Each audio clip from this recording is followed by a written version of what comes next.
I believe we're live.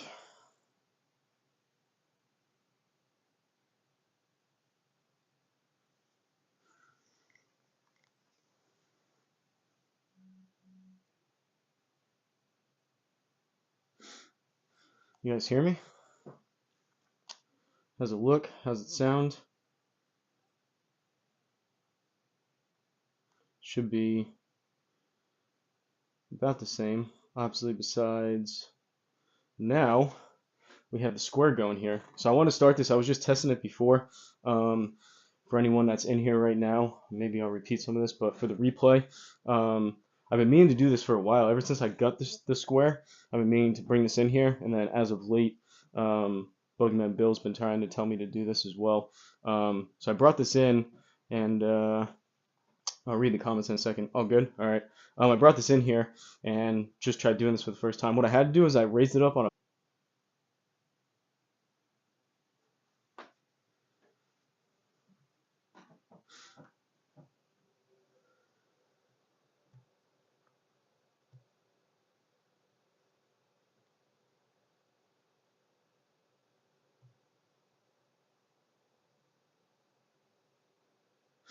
All right, we're back. That was weird. Um, I think we're all right now. I got a Unity error on Square, and then I got an error from OBS as well. Um, that that is strange. Hopefully I'll keep an eye on that. Hopefully it doesn't happen again. I was just getting ready to say. So I brought this in here. I've been meaning to do this for a while. Are we good? I think we're good. I can see myself walking at least. Um, I've been meaning to do this for a while, ever since I got the square. I was doing indoor stuff, and I kind of teased that when I had it on order as well. When I finally set it up, I've been meaning to do this for a while. So Bogeyman Bill, as of late, has been telling me to come in here and try this as well, because when he got the square, he was just practicing putting. What I had to do, so I brought it in. I just put the square on the ground, and I think the track was getting in the way. Um, so I put a book underneath it, raised it up, and then obviously I just had to adjust it to where my hitting area is going to be right in here, the tripod right here. So I'm just going to line it up right with that leg. And then I did the alignment right on this middle line here. And I just tried it and I hit some putts and it works, which is pretty cool.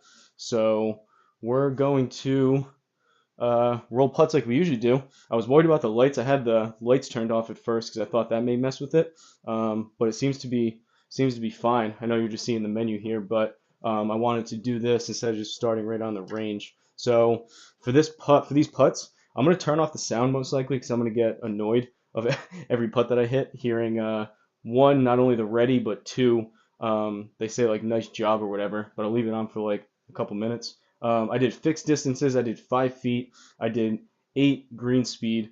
Bill had some other good ideas that I'm going to try probably in the future. I just didn't know how intensive this would be, but like and subscribe, appreciate it. This is pretty cool. So, uh, like I said, I aligned it and I have it to where right here should be in the hitting zone. You guys should see the ball. It says ready, and you guys should be able to see. I don't know if there's any other metrics. I think this is about it, but you can see ball speed, launch direction, total, and then if I miss it. But I just tested a couple, and it's pretty darn cool. If you see the ball, obviously you guys are facing the other way, so your left is going to be my right.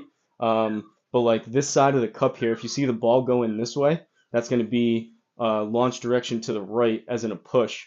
Right here on this side is going to be a left, so you can keep an eye on the launch direction. I tried a couple, and it was pretty darn spot on when I felt like I pushed it or pulled it.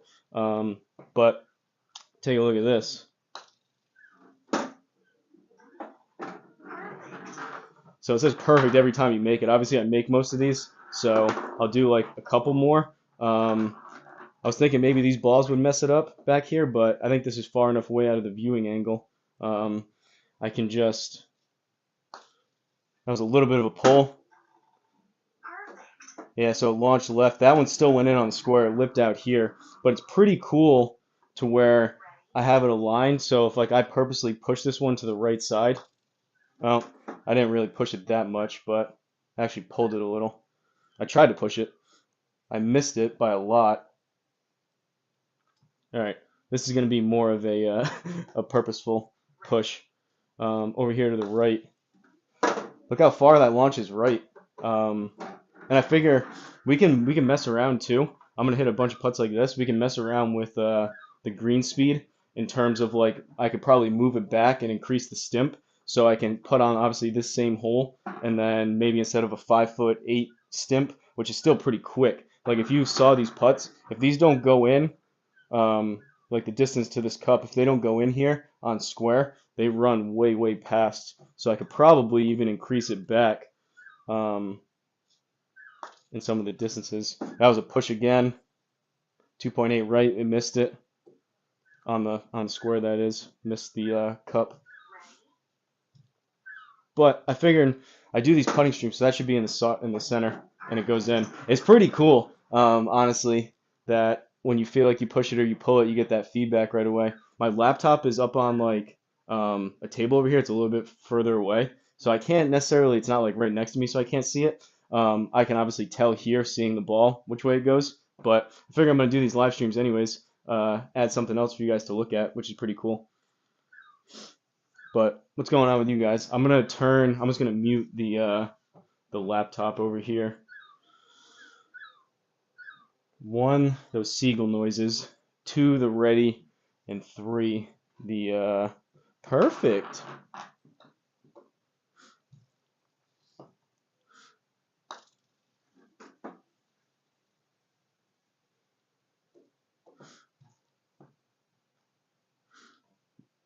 There'll probably be some too as I keep going. Like that one was still rolling. It took forever for the green light to come back on. That should be in the center. Left 0.4. I do try to. My miss with a putt is to the right, as in a push. So I do try to kind of shut down the face a little bit just with my putting stroke. It must come through and encourage an open face. But I do have the club stickers on. Honestly, I tried one at the range first just to get the ball location right. I could probably almost put these on the range and get the club data of my actual putt, which is kind of cool. Um, but what I was saying is my miss with putting is always a push, kind of open face to the right. So I do try to, when I align, like when I step over a putt, I shut down the face a bit. So I wouldn't be surprised even if these ones that are going in, like that one said 0.5, right? I would imagine most of them, for what I'm trying to do, is to be either as straight as possible or maybe a slight pull. So that was left. That was pretty much, it launched a fraction of a degree, not even enough to pick up on, but it did launch slightly left. I mean, 0.0 is obviously straight, but I don't know. What do you guys think?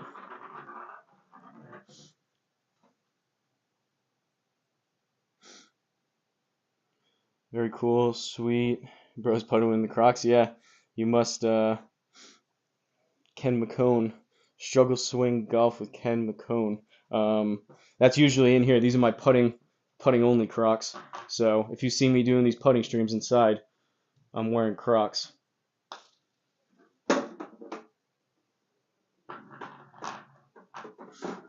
Bill had a good idea for the next one.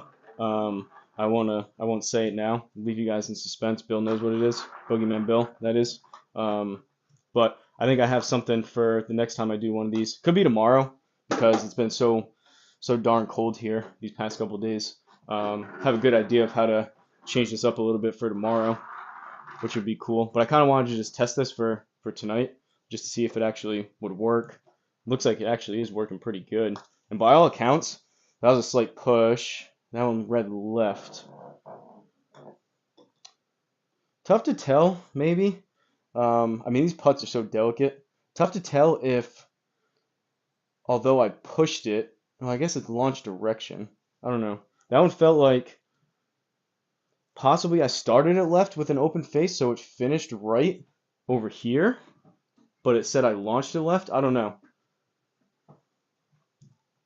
But I figured I'd try it out and get it all dialed in. So if I want to do some other stuff like this, would be cool.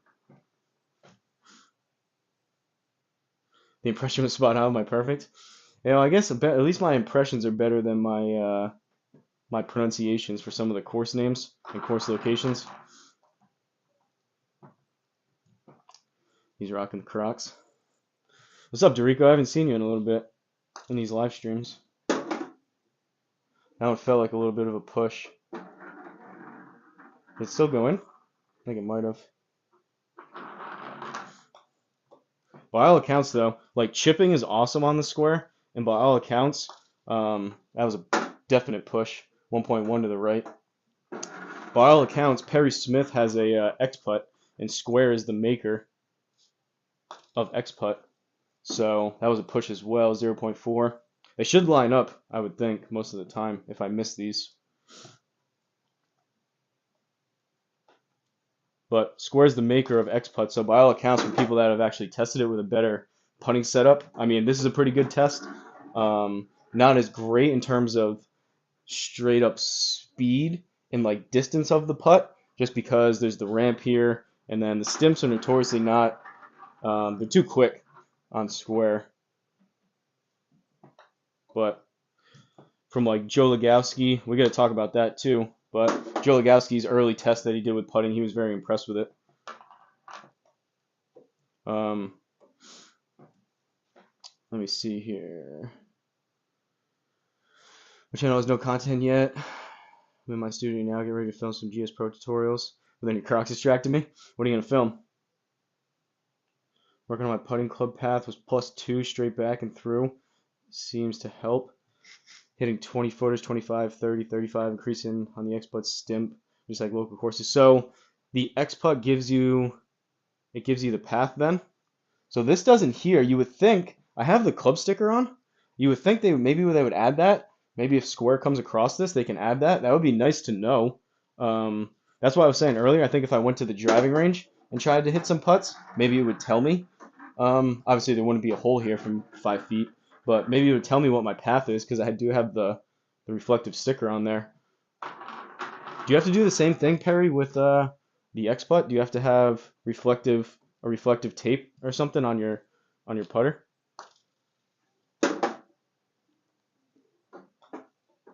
Even that one. So that one right there, it still went in and it went in here. That one was a little bit off the heel, and even that, same thing as real life. Usually, toe strikes are gonna go more to the left, and heel strikes are gonna go more to the right. Even that one, I felt it was a little bit heely on the face, and it launched 0.3 right. So these pick up pretty good. I'm actually kind of impressed. I don't know why I haven't done this before. Maybe I'll do a video about this.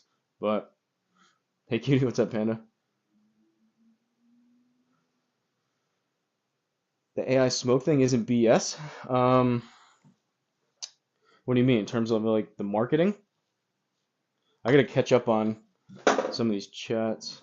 Oh, your mom's been in the hospital, so I'm busy with that. Sorry to hear that. Yeah, prayers to Rico. Why did I regrip my mom's clubs for her? I just pay Dick's $3 a club to do it. Is that all it is at Dick's? That's pretty cheap.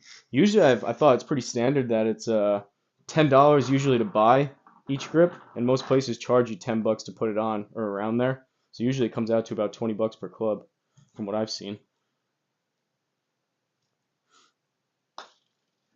I hammered that, but also missed the cup. I hit that pretty hard. Oh, you have dots on the face? Then you can. Not trying to give away my secrets. Nice try. I was just curious. I did one. I think I've only done one GS Pro tutorial. Was how to offset like your hitting area. I should probably. Honestly, I need a pen in here. I guess I have my phone. I just had another idea of what I can do. I guess you won't give me your secrets. I'm not going to give you my secrets then. How about that?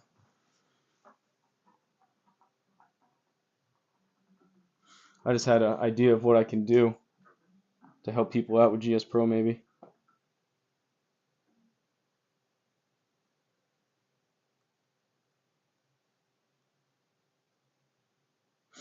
I try my best to come up with new stuff that people haven't seen, not stuff that I see other people do and then just make a cheap copy of it. You know what I mean?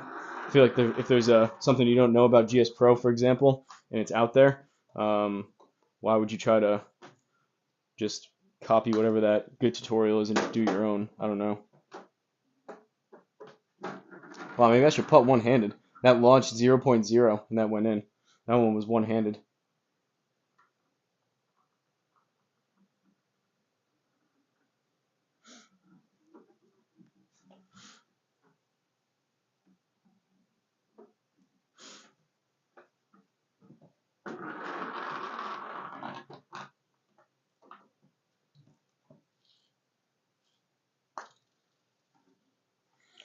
That came up a little bit short, but it still went in on the square just because those are so quick. Honestly, I could probably. Unfortunately, it seemed like it was. Maybe you guys can correct me if I'm wrong. It seemed like it was 5 foot distances, so you can't put in like like I was trying to do like 6 feet. You can't do that. So it seemed like it was increments of 5 feet in terms of this putting practice here on square.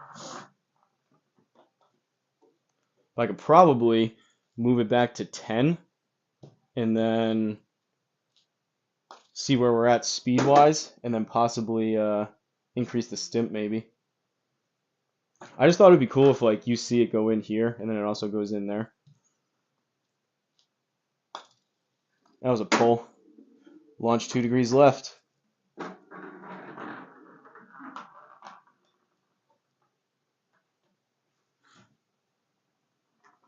Watch that one to help me. It's okay. I'm sharing to how to play GS Pro with a mouse and other settings. Oh, that's cool. I actually did that the other day. C Drum sent me. That was last night, I think. I don't know. I'm getting delirious with all these cold days and all these live streams. I'm getting delirious of when I did what when. But I think it was last night. C Drum sent me another update of the course that he did, and I was going through on mouse mode, testing it out. I probably didn't have to do that. It's probably a better way if I did like the free fly mode, probably to look around the course instead. But I went through and I was kind of struggling too. I was using my trackpad. That was a push, 2.2. Using my trackpad on the computer, going through mouse mode. I don't know if you guys remember the live stream with Mashy. He said that he has 2 GS Pro accounts because one of them, he was talking about something in relation to putting. One of them was like putter only or something. But I thought I can just change it between the simulator, and I actually probably need to remember to do that. It's on mouse right now. Next time I go out there to the garage, it's going to be on mouse, and I'm going to be wondering why no shots are picking up. But I can easily switch back and forth. Kind of fun. Mouse mode is tricky.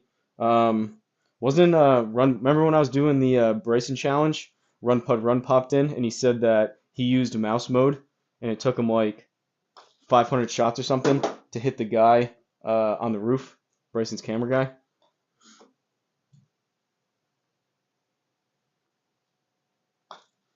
Those last two were one-handed with my right hand.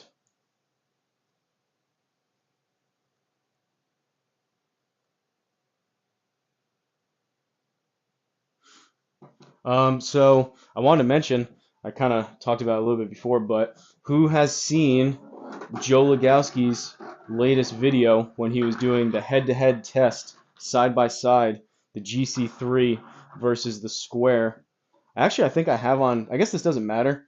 Sorry, I'm kind of all over the place. I think I still have the advanced mode on, so it's looking for the TP5, but I'm only putting, so I don't think it matters. But who's seen Joe Legowski's latest comparison with the GC3 and then the Square with the TP5s? If you haven't, definitely worth a watch if you're a Square user thinking about getting it, or you're just curious. It was pretty darn impressive in terms of he was literally shocked. Spike mentioned that last night during the live stream, and then I went back after and I watched it. It's pretty crazy.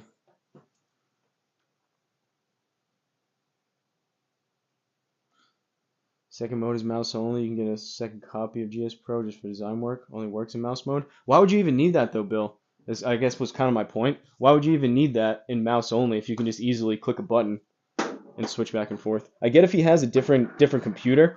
Maybe that's why it was, because he said he had a simulated computer and then a work computer. So that's probably why he did that. So you're not able to like switch your GS Pro license to 2 different PCs. Maybe that's why, which now that I say that makes a lot more sense. I thought it was just because he thought that the mouse only, it had to be like separate. Maybe that's what you were saying.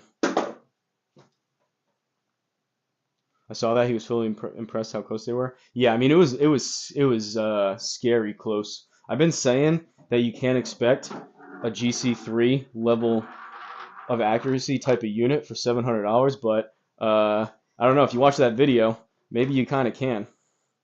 It was like, and oddly enough, so I've been quoting what I've seen on Ben's channel over at Triple Bogey Golf, the fact that when he did testing, and he did one too, the day right before he sent back the, that was a little bit of a push, right before he sent back the R50, he did a head-to-head with the TP5s, and the square was still, his square at least, I guess, was still slower on ball speed, even with the TP5s and all the updates, compared to the MLM2 Pro and the Garmin R50. So it was strange for me to see. I've been thinking that that was probably across the board. Obviously, I don't have two or three higher end units to compare it against. I thought that was across the board, but could be unit by unit basis. I don't know. But Joe's video, he was, I would say more often than not, either the square was spot on or it was actually a little bit higher on ball speed, which I was kind of surprised at. Yeah, second computer in the office. That makes sense. Joe was freaking out. I know he was surprised. And literally the entire like his entire bag, he hit what some like 65-yard shots. Then he hit pitching wedge. Then he hit nine or pitching wedge. What he hit 7-4 driver, and then he tried to shape some 6-irons. I think. I think the one critique was that on massive draws or massive hooks, Square underestimated the side spin just a little bit. But on shots that he was hitting like relatively normal and just like not trying to like hit a 50-yard hook or a 50-yard slice, the Square was like literally right there with he said in the video 16 times the price. I don't know if that's the same over here in the US, but basically significantly more expensive, which is crazy. Bought some dots in the square golf pattern from a place online. Put them on a bunch of Pro V1 RCT balls so I can compare my square to the R10. That's a good idea. Just be careful. Struggle Swing Golf, if you haven't already, Ken McCone, that's a long name. Struggle Swing, though, just be careful. If you haven't hit them yet, you are going to have, I can almost guarantee you, you're going to have black marks on your screen from the dots. So if you can, maybe hit into a net or roll up your screen or something. But I also did a video on that. I bought 2 different brands of vinyl. One of them, I'm pretty sure, is what other people use when you buy those pre-made stickers. It was the Oracle 751, and both brands. I bought that in the Cricut Air Crycut. And both of those, even with using the blow dryer, waiting 2 days, all that kind of stuff. I even tried, just for the sake of it, of putting nail polish over the top of it to kind of like stop it from leaving marks on the screen. But both brands of vinyl did that. So I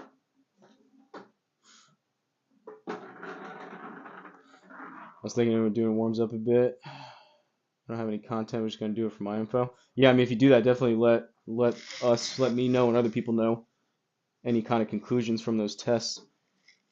And no subscription. That's true. That's big. I think though, I believe Seadrum. I don't remember. Seadrum either has the GC3 or the Bushnell. They're basically the same unit. I remember him saying that he was grandfathered in, so he doesn't have one. But I think regularly, I think you can buy a fully unlocked one, but it's really expensive. And I think regularly it's like $500 for Foresight, which is pretty crazy. On top of it being like what, $6,000 versus 700. So I mean, and he was pointing out too. He mentioned it in the live stream when he did the announcement about the variance. I guess it kind of answered my question. He originally said the variance in spin being like 200 to 400 RPMs, and I didn't know if that was a little bit pulled. 1.7. I didn't know if it was backspin, side spin, or both, but it seemed like the side spin was spot on, and the variance of the 200 to 400 was the backspin numbers. Missing the club speed. It's supposed to be coming. I mean, I keep saying it. People keep saying it, and they're working on it. So I don't know quite yet how they're gonna do it. No problem so far. No marks. Really? How what club are you hitting? How hard are you hitting it? I was wondering that. So I mean, people sell them, Out of curiosity, you don't have to put it if you don't want, but out of curiosity, which ones you get? Because I've seen there's the two big ones that I've seen are Rapsodo Ball Dots and the Potamus something. Um, People have bought those and they said they left marks. And the guy on the Facebook group, his name's like Gert von Stappen or something. He makes the protective cases kind of similar to what Spike does. He was looking at the ball dots and he said that's where I got the Oracle one. He said he was looking at the Oracle 751 and was going to sell those same pre-made ones. But I literally bought that same vinyl and it left marks. So either they're using a different type of vinyl that doesn't, or I'm thinking possibly you are maybe just hitting like softer shots with maybe slightly lower ball speed. So it's not, it could be too. I'm pretty close to my screen. That could be some of it. But I would think if you start hitting like longer irons and drivers, I'd be surprised if it didn't leave marks. That's good info though. If you can put in the chat which ones you bought. At least people will know. And if you've hit any of those clubs yet.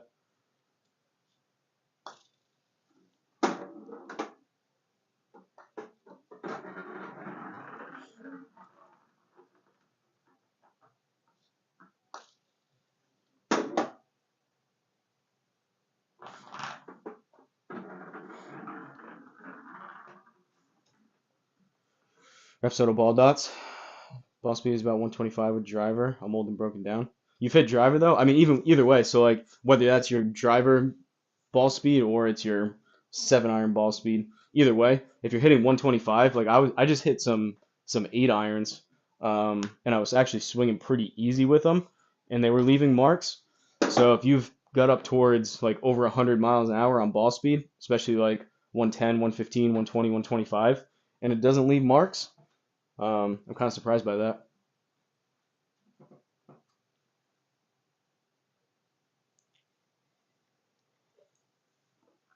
I mean, honestly, I love the TP5s. The fact that I don't have to put dots all over the ball, which is a little bit tedious. I mean, it's not the hardest thing in the world. I was using a hole punch, and I put them on, and then heat them up with a blow dryer a couple times, and then I let them sit. It is kind of tedious. You could save money if you like using cheaper balls, or like you said, a Pro V1 or whatever. For me, I'm definitely sticking to the TP5s. They work so good, and you can just buy them on Amazon off the shelf, ready to go. But before that, I was debating the ball dots. I just wasn't enthused about the dollar per ball price of the stickers when I bought for the cricket vinyl, I bought a 30-foot roll, I think, because that was the only thing. The 15-foot was out of stock. Someone posted something saying that he used that and used his wife's cricket machine, and he said it didn't leave marks. So I was like, oh, perfect, I'll try this out. Left marks, but for a 30-foot roll, it was something like you could make 28,000 dots, which would cover at 30, I think it was 30 dots per ball. It was like almost 3,000 golf balls for like that. What was it? 17 and yeah, like $17. Obviously, you gotta buy the balls, but when you can get that many dots for $17 versus $1 per ball, seems kind of expensive to me. But oh, that's kind of a moot point now with the TP5s, anyways. I don't generate much spin, but with driver I get about 26 to 28. Huh. I'm just strange that if you've hit drive and you've hit other things throughout your bag, the fact that I haven't seen any marks. Does it happen to say what vinyl it is on the back, like the coating, or they get rid of that? It's like the Oracle roll that I bought, the second type of vinyl. It says it on the back.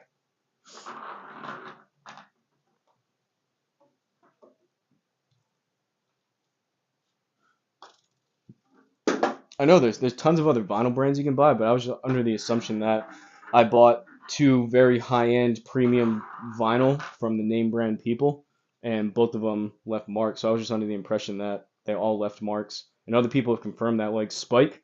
I remember him saying that's why he went to the Chrome Softs. Spike was testing out some dots as well, and I think he probably tested out some different vinyl, and he came to the same conclusion that the vinyl left marks.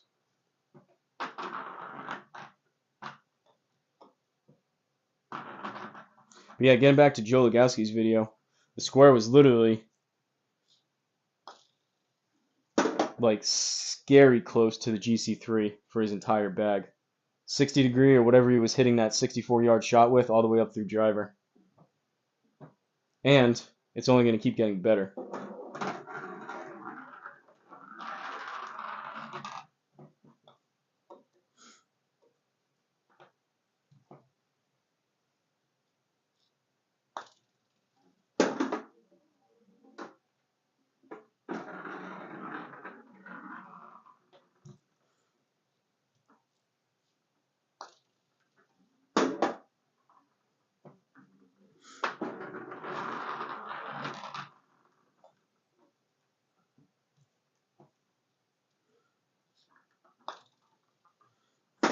Sounds crazy to say right now because I've been so cold as of late, but it's actually kind of warm in here. And big news, my propane heater got moved up a day. It was originally supposed to come on Thursday, now it's coming tomorrow. But Thursday's going to be, I've been jokingly saying that yesterday, today, and tomorrow are going to be some of the coldest, if not the coldest days of the year, and it's going to quote unquote warm up to 32 on Thursday. So even if I get the propane, I may still wait to go back out there until Thursday. We'll see. But looking forward to that. This video's in my playlist, but I haven't got to it yet. Talking about Joe's video. Definitely move that one up. I think it was yesterday he did it, right? Because Spike was talking about it and I hadn't watched it yet. What'd you guys think about the scramble? 3-man scramble yesterday. I know the video and the thumbnail says 4, but originally the plan was Spike wanted to do it with more than just like some more people. So I asked Steven over at Linden CC. He popped into one of these live streams and asked me if I wanted to play online. So I figured I asked him, and I thought Spike was gonna try, or he did try. He just couldn't get anyone, but was trying to get our 4th player. But ended up being 3. That was a lot of fun. I mean, we played the Georgia 3s first, and then we did 18 at Concrete Jungle, and then me and Spike got through. What did we get through? 11 holes at Jurassic, and then he had a technical meltdown. Cold as heck here too. Too cold to hit balls. Hey, you should have seen me last. Actually, I mean, funny enough, I actually played outside in the snow a little bit yesterday. If you go back 2 live streams ago, I was hitting balls in the snow. But even in the garage, it's uninsulated. So last night when I was doing that scramble, I had a big, heavy-duty, puffy, yellow winter jacket on. It was like 26 degrees in the garage or something like that. I'm scared to go look at what it is now. Watched the first 2 this morning.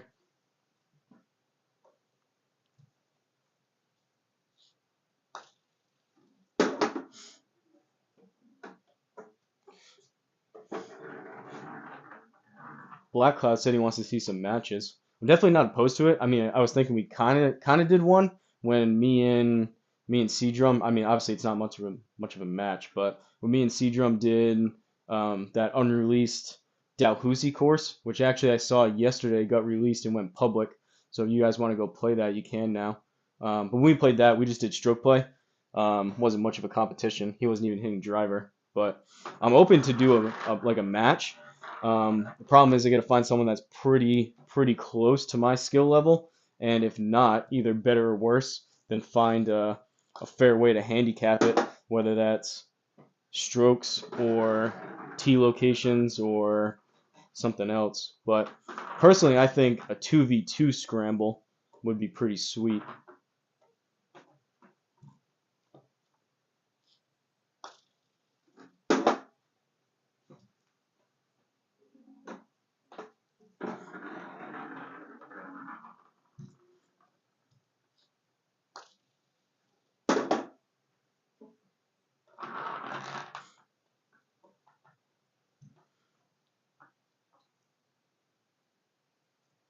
Ooh, so that was the first one. That ball rolled back. That one, that ball right in line with the square messes with it. If you guys ever have the square not pick up balls in the area, it's because likely there's something, either a ball or something that looks like a ball in its line of view.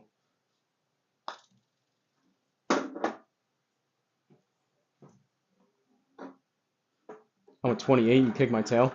Yeah, I mean, it's, in terms of if obviously if we just played the same tee straight up, most likely, but we could handicap it to where you play the like the red tees and I play the tips, something like that, or I give you strokes. I don't know if strokes. I mean, strokes are I guess fine. That's usually how you would do it anyways, but you could do a scramble though. That's what we did yesterday. Everyone had their fair share of good shots and bad shots.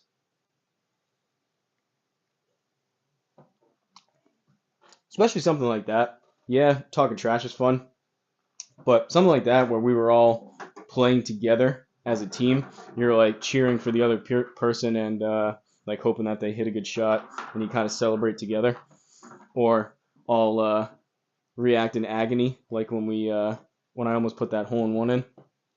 That was literally, it had to have been, it was literally on the lip. That had to have been like, I don't know what backspin equates to the amount that it either rolls or doesn't roll, but I would think that was probably like 100 RPMs of backspin or less that prevented that from going in. So whatever the spin was on that, the backspin on that shot, if I had like 100 less RPMs, I think that would have rolled in.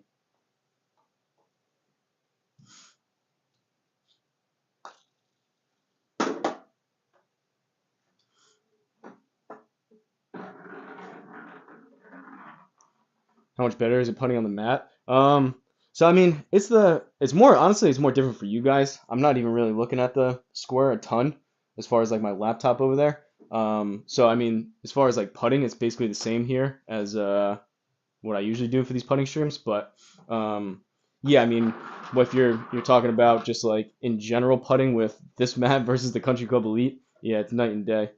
That's why an X putt, unfortunately, they're $500, but an X putt would be pretty sweet. So if you compare that with your square, the square is awesome at putting, but if you could have like a mat like this off to the side to where you go putt on and then you hit everything else, that'd be pretty ideal. And even that, you're at what, 1300? Uh, that's a pretty good duo there for $1,300 as opposed to other units, in my opinion. But Perry, I haven't seen anyone do that, so he'll be the first one. Got some Florida trips planned in 2025. Nothing planned, Dorico. I try to go twice a year. Usually around June-ish, and then again around like December. So I'm gonna try to do it. I don't have anything though, like booked or anything though. That's the plan. The slider would be cheaper. I mean, yeah, that's true. I could do that maybe with the drawer.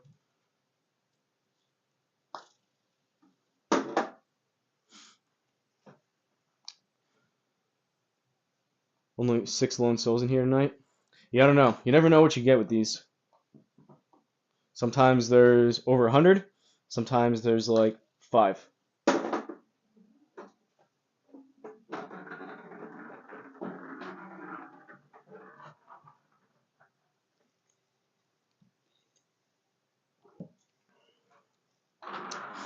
Just trying to do something different, change it up a little bit. Personally, I've never seen anyone. I'm pretty in tune with what's out there as far as square stuff. I haven't seen anyone do any kind of live stream like this where they're putting inside with the square. I know Bogeyman Bill's done it like off camera, but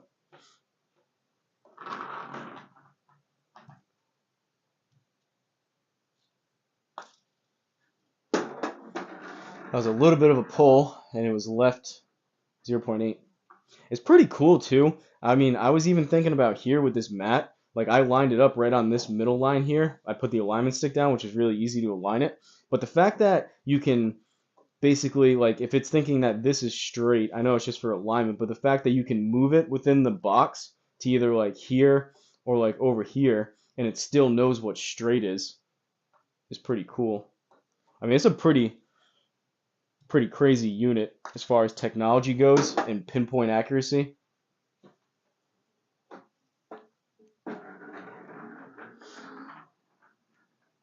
We have lives, Hosel. What's that? What's that in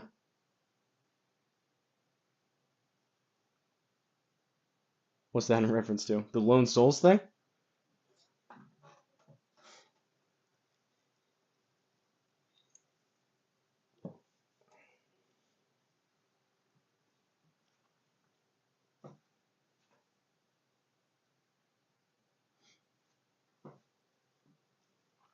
We're talking about live streams.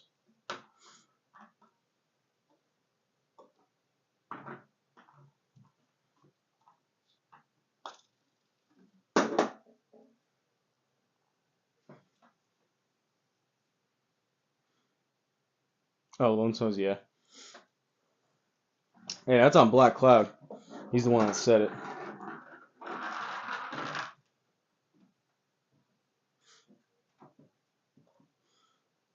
We could be seeing, maybe, me and Bogeyman Bill were talking a little bit last night. Could be seeing Bogeyman Bill on the channel doing a little scramble action. We'll see.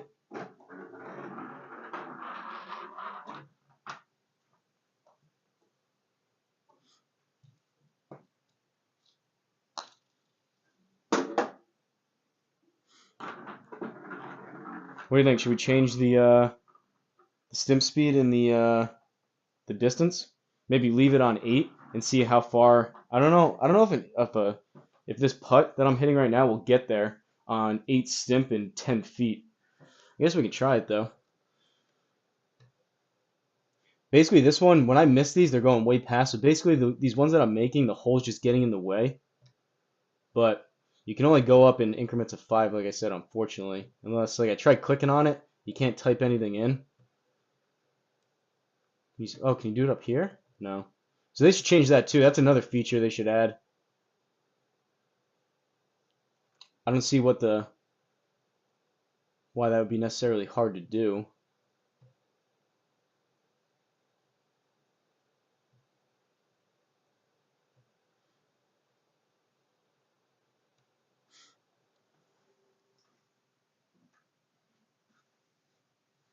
I was looking for the start button. I was thinking I went back to the menu. I pushed that. Did that get there? 8.5.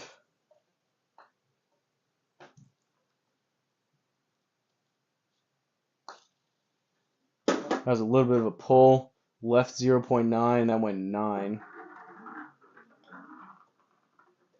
I feel like that was a decent speed as far as these putts I usually hit. So, at least from what the score is picking up on 8 stimps, and I hit that one a little bit harder. 8 stimps and at least the ball speed that's coming off of this mat.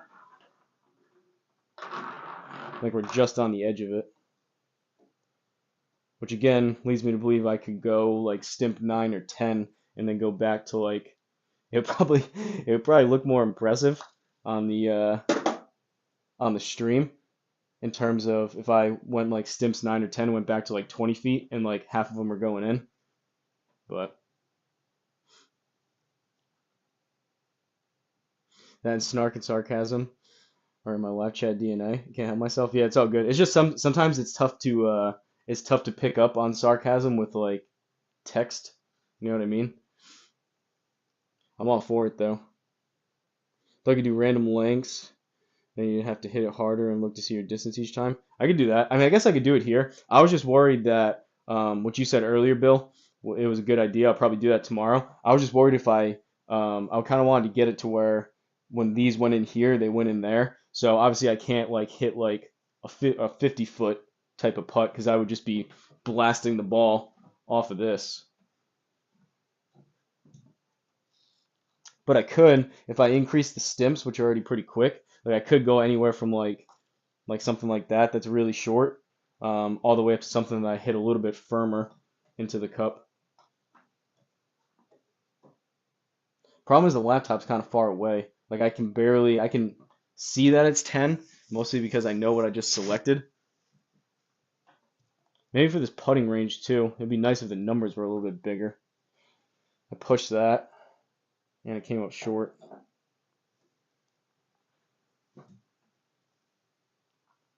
I don't know. You guys are in control. Let me know what you want to see. I can change it up. It says I pulled that 1.8.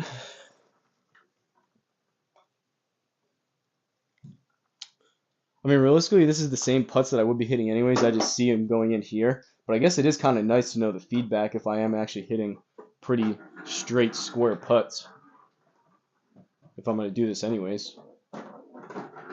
Might as well turn it into, instead of me kind of just putting and talking like I usually do and trying to just kind of mindlessly hit putts, turn it into a little bit of a training aid, training session, so to speak, to where I'm actually trying to hit it as dead straight as possible.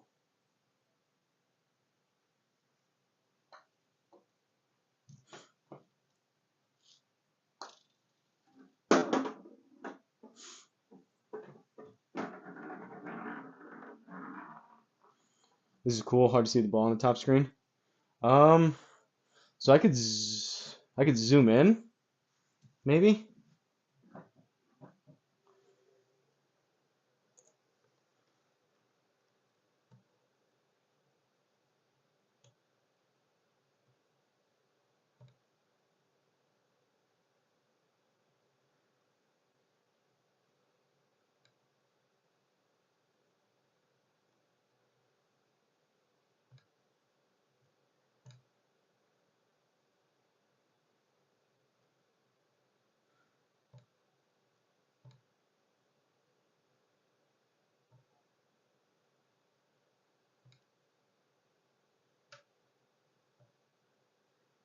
How's that? Is that a little bit better?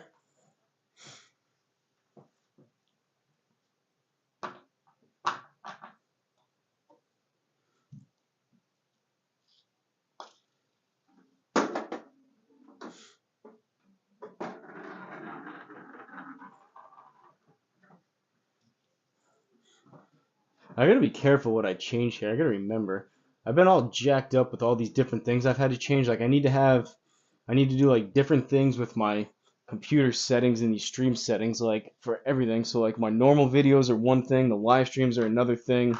Uh, this now I just resized that, so I'm gonna have to remember to change that back. This is different than the other live streams in the garage. It's not easy being me.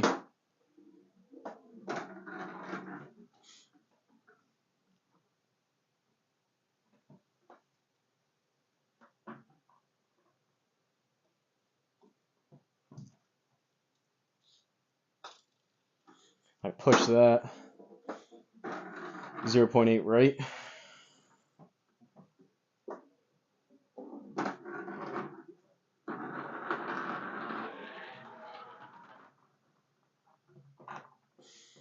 What's up, Tommy Stevenson? Long time no see. I was sad to see you go on that membership list.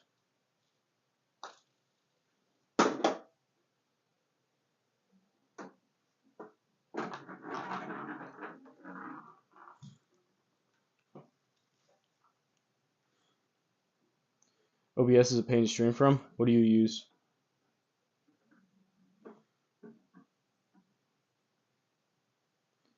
You change the view when you putted. It's a bit better, I think. I zoomed it in. So like if you basically now before you it had the entire screen that I was seeing on my laptop up there. I just zoomed it in and I cut off more of the left side of the screen now, but it should be a little bit larger and I left it to where you can still see the metrics uh, on the right side. At least I think I did.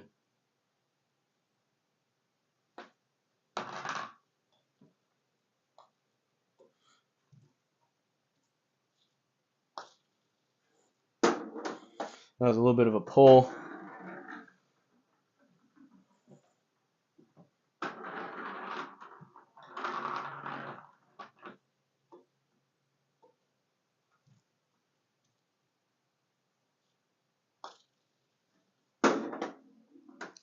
Has anyone else noticed with the Square since the update? They did some stuff to change around the battery to make a longer runtime, and they got rid of the error of it showing a lower percentage than it actually had. But I've noticed as of late since the update that I think that was part of the operating system. I've noticed that the Square charges a lot quicker.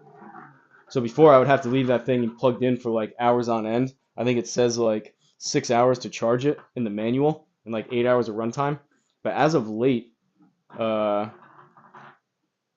it's been charging quicker to where the charge light turns off.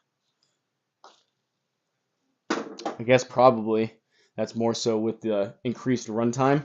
So instead of me charging it from like 20% up to 100, maybe I'm only charging it from like 60% up to 100. But I have noticed that. StreamYard, I have a different podcast I do in a different sport. OBS is free though. OBS is in fact free, which is nice. Honestly, I know just enough. OBS is, I mean, I'm sure StreamYard is too. Maybe it's a little bit more simple and they do stuff for you because you pay for it. But I mean, OBS, there's literally like 1,000 different settings. So I finally got it to where, for the most part, it works pretty good. Granted, it crashed earlier, but I don't know what that was. I get it to where it works, and then I just leave it. I don't try to do anything fancy or crazy.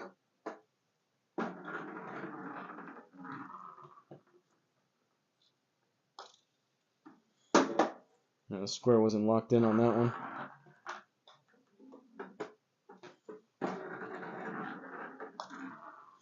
I pulled that really bad. That was off the toe.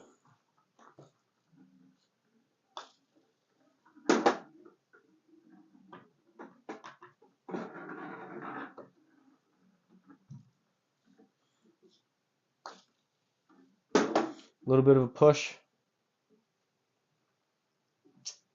Does that look like that would have dropped? So that was launched 1.4 to the right. It just came up a little bit short. Looked like it was pretty close to the hole. I think with maybe a little more speed that would have dropped.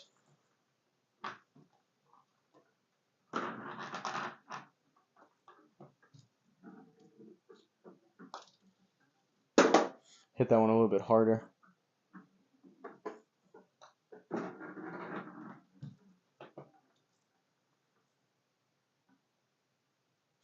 I've been liking the HLA in GS Pro now that I have that turned on.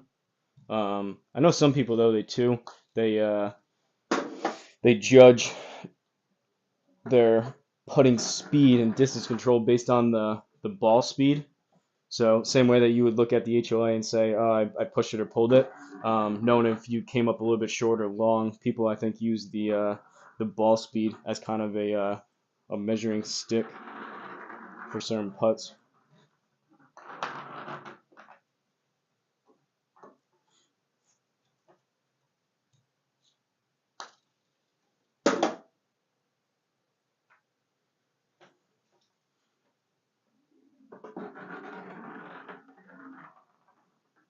Hadn't noticed anything on the battery. I'm not running it too long. I just plug it in when I come in. Yeah, I always try to.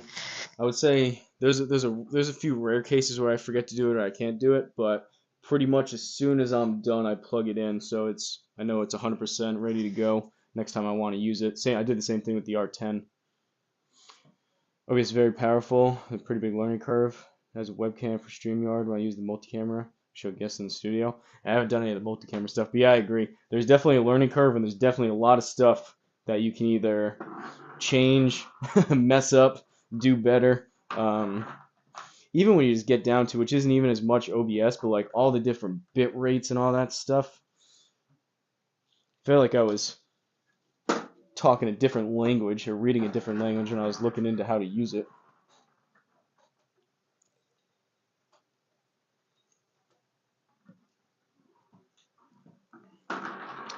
All while, one, getting it to work, but two, not not having my laptop blow up on me.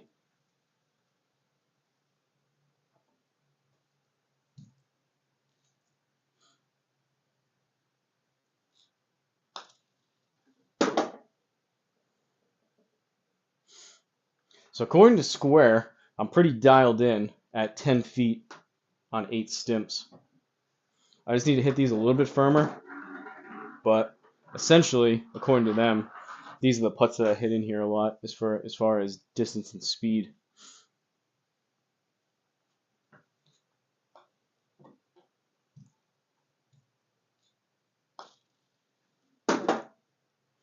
felt even that. It's not a bad putt, but I felt like it was a slight push, and I look up and it's 0.2. It is pretty cool when you do something and you kind of feel it. I try to call it out the best I could. Same thing with when I use the R10. I would try to call out what it felt like. So like thin, fat, left, right, toey, heely, that kind of thing. And it's cool when it lines up with what it felt like.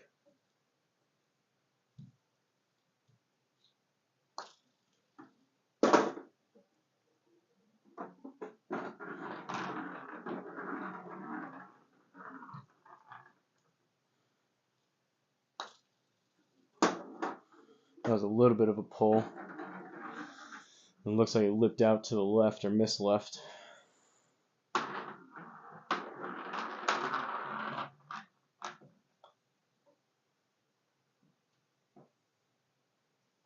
Maybe I need to get a lab. Now that I have the HLA as kind of feedback, I could test that out. Unfortunately, I'd have to buy it first. But I wonder if they kind of have an average for the standard user. It must bring down, from what people have said with those labs, basically you just get it on the start line and it kind of does the rest for you. I would assume that there's probably like an average to where if they could track it, there's probably an average that they could advertise of like reduce your HLA by X amount kind of thing.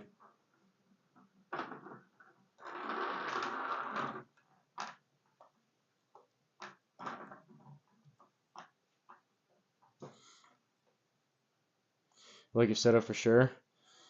You got your ducks in a row. I'll be doing a walkthrough on my sim probably tomorrow and post it on the channel. I have to remember to, unfortunately, I don't think I can. I can go to your channel, subscribe. Now I'll see it.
So I was just looking on something on the stream settings.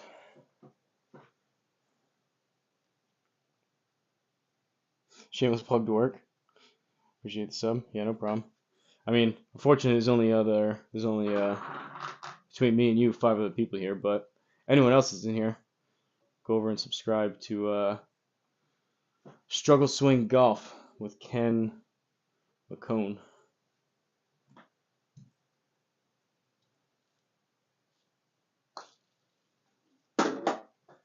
Hopefully you hit 1,000 subscribers quicker than I did.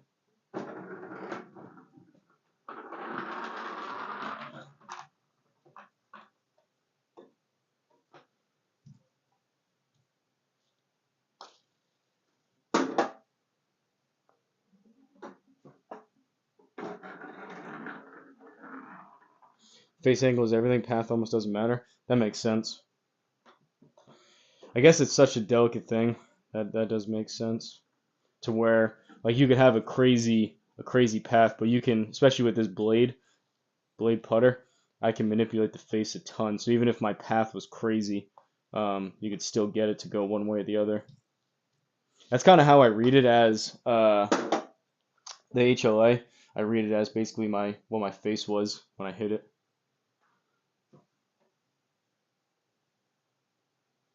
Hey, What's up, Jonathan?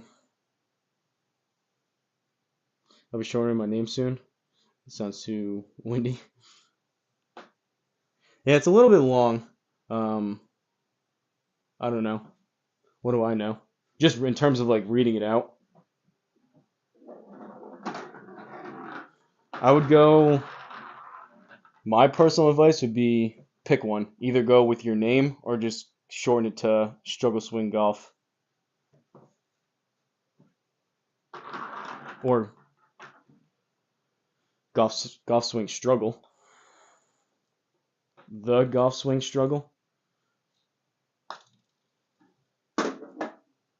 has a nice ring to it. Did a range test with the square today? Ooh, you mean outside? Uh-oh. What were the findings? Assuming you said range test, to me that means outdoors, possibly in an enclosed range, or you did some shade with it. What'd you get? That also implies range balls.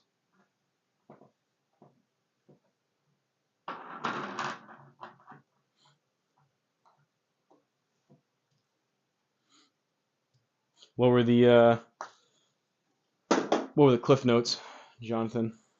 That's cool. I've been meaning to do it outside. People have asked about it. People said they've done it successfully. Obviously, as you saw yesterday, there's a couple inches of snow on the ground, so I won't be out there anytime soon with the square. But in theory, as long as you can manage the sunlight and manage your shade, it should work outside. Especially like in my setup, I'm hitting into a net. I could just bring the Pro V or not. I was gonna say Pro V5s. Geez, the TP5s out there, and it would work. I would think just the same. Probably struggle a little bit with the range balls. We'll see what Jonathan says, but probably struggle a little bit with the range balls because it's not picking up on any of the markings. But it would be the same thing as if I was using the plain white balls like I used to use. It would just be going based off of your club data to estimate the spin. Ball speed and vertical angle spot on. Oh, so it's probably, what was it, one of those top tracer ranges? That's cool. Used to be just my name. ChatGPT suggestions, struggle swing golf, as good SEO. And I left my name, so it was 4 subscribers. Didn't leave wondering what happened. Overthinking as always. Yeah, I don't know. I don't think it matters a ton, honestly, whether it's your name or that. It makes sense with SEO, but I would just say just pick one and go with it. Or, I mean, you could change it around. I don't know if that matters either, but in terms of this, like this replay will be up, so if anyone happens to stumble across this video or the live stream replay, if you go and happen to change your name and they're interested in what you're going to do, maybe those GS Pro things, if you happen to change your name, then people will be looking for you and they won't be able to find you.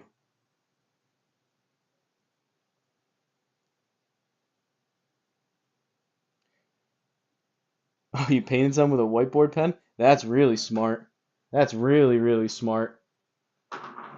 Someone was asking how you would do that with like marking up someone's Sharpies or bring your own. Wow, that's really smart, Jonathan. Bringing a whiteboard that easily wipes off whiteboard marker. Wow, that's genius. Did you come up with that or did you see that somewhere? I'm impressed.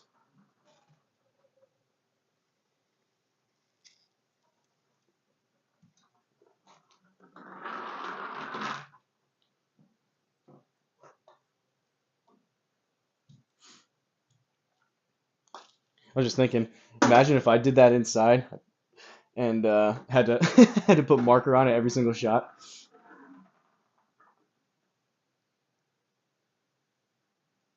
Maybe struggle swing when I change it. I have to wait 14 days. Came up with that. That's really smart. I was gonna say you're smarter than you look, but I can't see you. But yeah, that's really smart.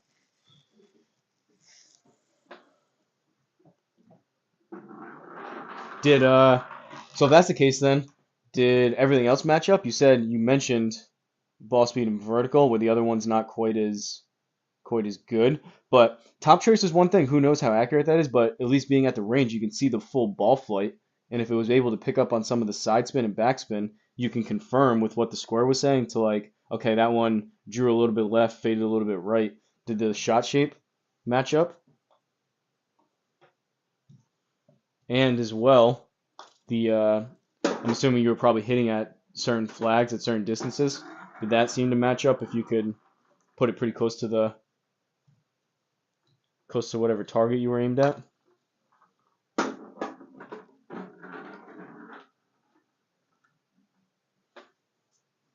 Dude, that's such a smart idea. I'm not gonna rush to the range and go and steal your thunder, but that's very innovative.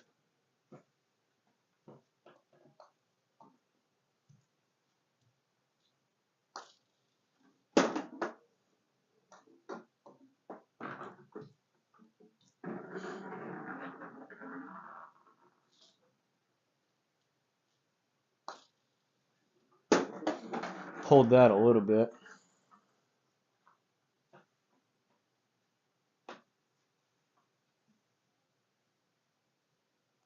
Yeah, when I had markings match up well, but without, it did not pick up side spin as expected. Yeah, that makes sense. So that means too, then you were using clubs without club stickers then. I think there's some confusion with that. I think some people think that they're getting side spin to measure, but like it's only getting estimated based on if you have club stickers on. I don't know if some people necessarily understand that whole thing 100%.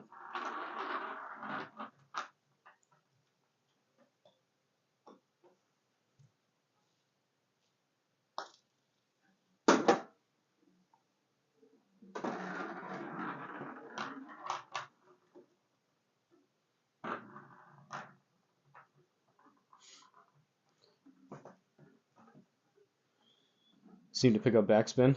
Yeah, no club sticker.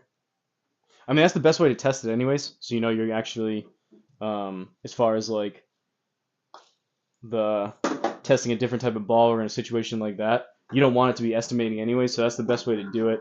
Same thing when I first got the TP5s, I used my old 8 iron with no stickers, so it was either registered as none if it missed it or didn't, it wasn't able to work, or it would pick up the side spin. You know, 100% it was the unit actually seeing it and not estimating based on a sticker. I pulled that.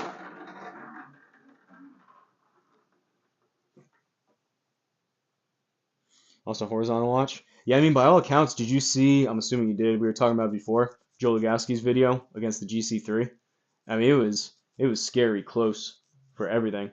Launch angle, launch direction, ball speed, um, backspin, side spin, and even the. I had a question earlier in the Facebook group. Someone was asking about carry. Even carry and the total were really good too. But those numbers, every single unit, there's no unit that like you can't measure carry in total. So even like TrackMan and GC Quad, like Joe's talked about it a bunch, they just use every unit and every software has their own algorithm for that. Um, so it's just taking the ball flight characteristics and then it's calculating how far it went because obviously you can't actually know how far it went. Unless maybe radar outdoors. Maybe TrackMan outdoors can if it tracks the entire ball flight. Definitely not indoors though, obviously.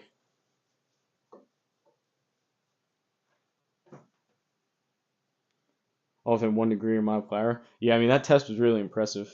And some of them were literally like, especially the ones where he had like very, very minimal side spin and it picked up like 24 like RPMs of right side spin and like the GC3 was like 38 or whatever it was. Like for it to be like that close within it basically both units are telling you basically hit a pretty perfect dead straight shot, but it was just fractionally to the right and it's that dialed in and sensitive to where they can both show the same thing.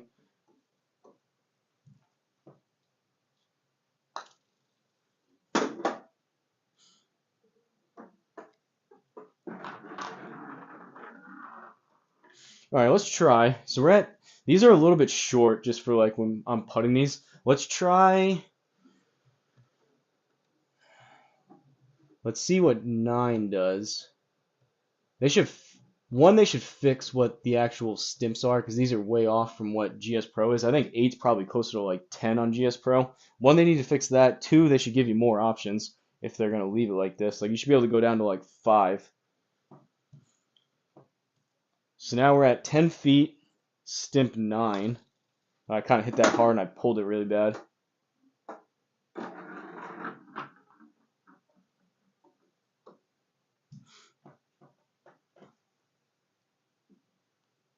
Oh, it was on the TrackMan range?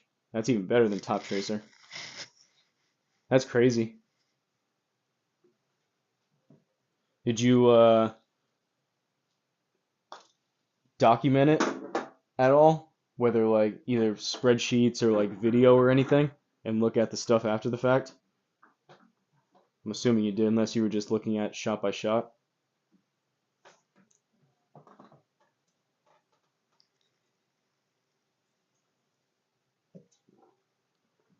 I still can't get over the dry erase marker. I would like to think I would come up with that if I was like, all right, I'm going to the range tomorrow. How am I going to do this?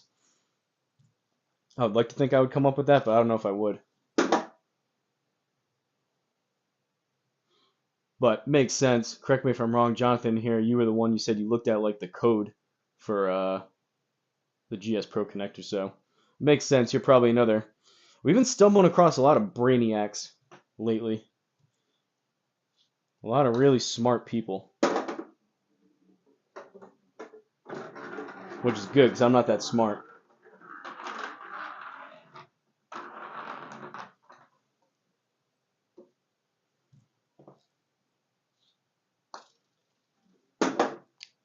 This actually, for this one, so if I was just having this now, this is actually a pretty good distance. 10 feet, 9 stimps as far as me putting these into this hole. What I really should do is I should do these within GS Pro. Maybe I'll do that. Bill had a good suggestion for if I do this tomorrow. Maybe the time after that. I guess we could do it now. Maybe in a little bit. Go over to GS Pro and hit some putts and get used to those stimps. R10 seem really accurate outside, accounting for range balls. Yeah, I mean that's going to be Perry the R10. That's going to be the most accurate possible when you're at the actual range, so it can track either the entire ball flight or a lot more of it, versus just like into a net or a screen that's really close to you. So that makes sense. I never took it to the range other than when I first got it, and it was literally like 2 clubs short. On again, we talked about before how uh, Triple Bogey Golf Ben was frustrated in the response he got from Garmin regarding the putting, and this range thing made me think about it. I went to the range within like the first couple of days I got the Garmin, and I was literally hitting the ball over whatever the driving range fence was. I was literally hitting it over the fence, and it was telling me it was like a 200-yard shot. And I sent that stuff. I went there to kind of prove my point that it was way short, even with range balls. And Garmin basically got back to me and was like, "No, there's nothing wrong with the unit. It's what you're doing. It's your swing and it's your setup." But that makes sense. I think mine, in terms of my setup in the backyard for the R10, is pretty close to optimal. The only way it would be better is actually at the range. But I have 15 feet from where I hit from to the start of the net outside. Most people are like half that, if not more. So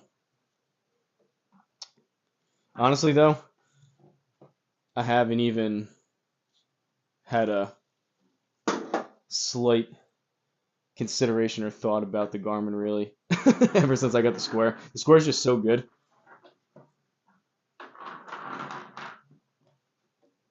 It'll be back though. I know you guys like today. I posted a Garmin video, and I think I have 2 more. I just recorded those when the weather was still decent, and I had the Square pre-ordered, and I was working on building out the garage. So I tried to record a bunch of those within a couple days, just so I had stuff if I wasn't able to do anything um, between setting up the garage or bad weather for like a prolonged period of time. I use Awesome Golf for that reason.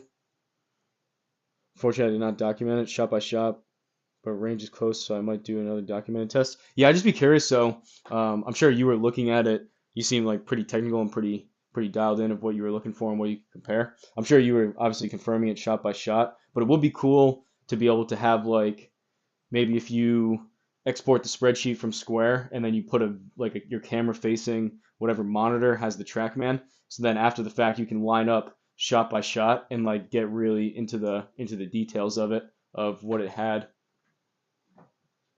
and it'd be really helpful. Um, like obviously you saying that it worked really well is good, but it would be really helpful if you were able to show other people that too, so they could look for themselves and draw their own conclusions.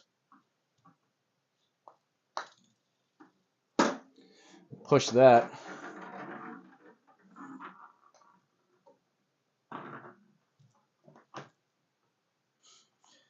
You guys notice last night too? One of those holes, we had like a 5 yard chip shot, and we were trying to hit it like 1 or 2 or 3 yards.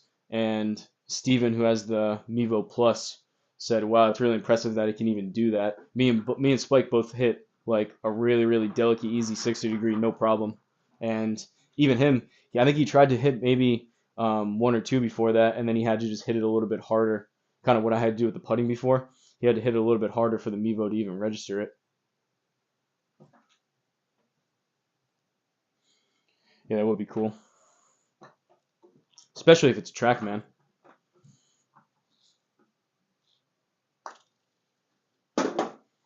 Pulled that.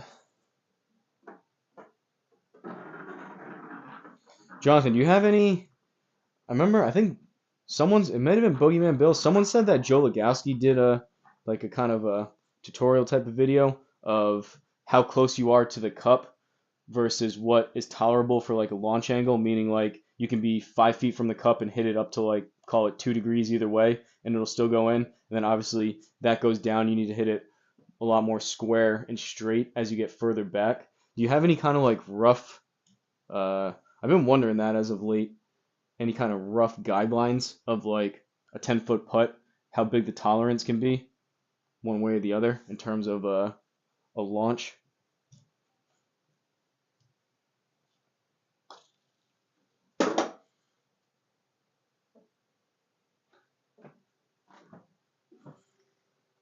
So even that one, 1.4. Speed matters too, I guess. But that one, even at 1.4, that one missed left.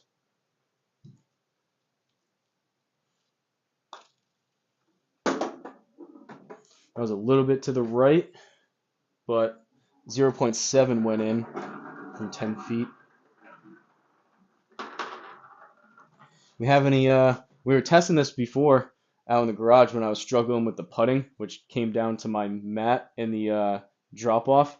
We have any guesses of how slow ball speed wise I can get this thing to register?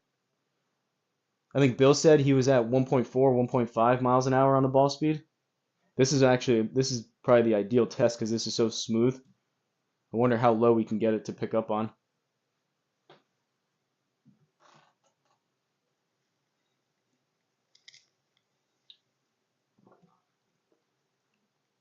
It's probably in the user manual, but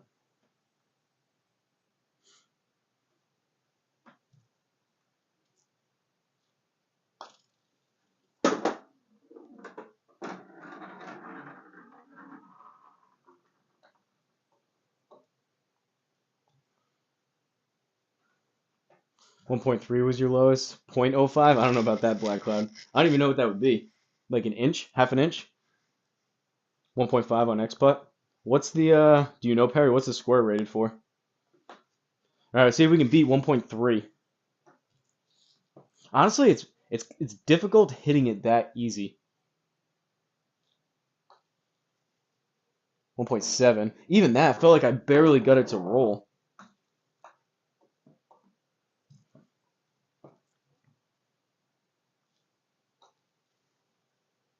1.6.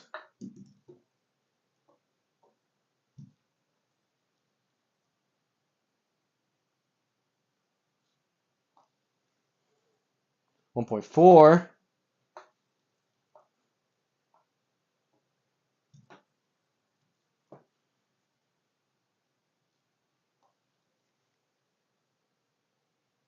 Nothing on that one.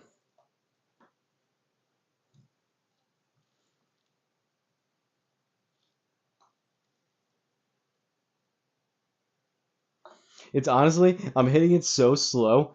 I saw that one, it popped back up. I know it's cut off for you guys, but that one popped back up in the hitting area as like too far forward. I'm hitting it so slow, it thinks I'm moving the ball in the hitting area.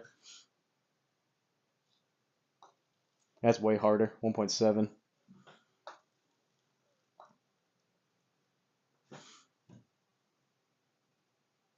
Supposed to be able to see 1.1? Huh.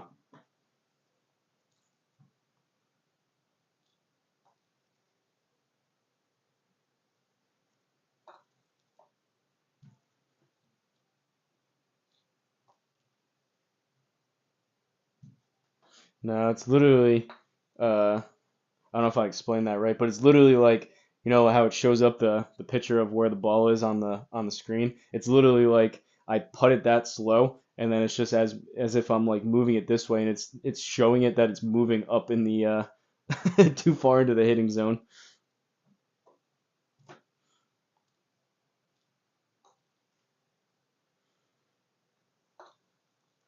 1.4 may be it, at least for me.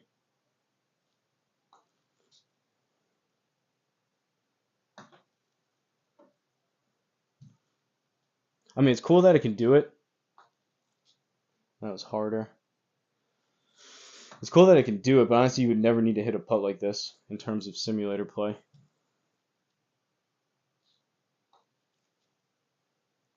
1.4.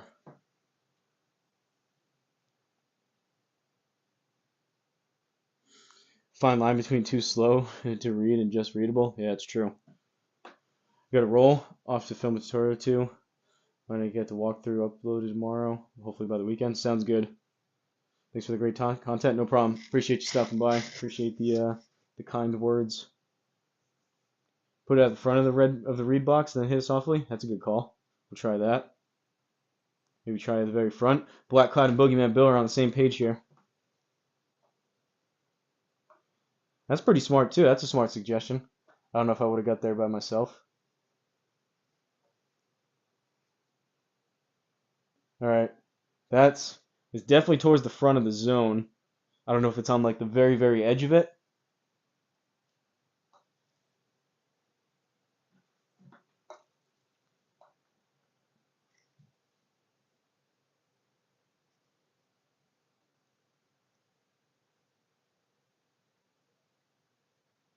So that right there is on the line, and it's saying it's not. So like,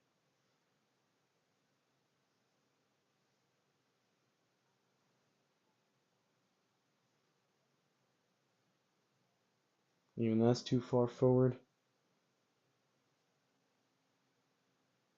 All right, it took that. So pretty much right in line with that crack in the floor.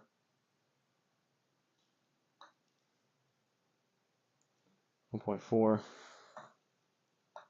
I just don't know if I can hit it that much softer.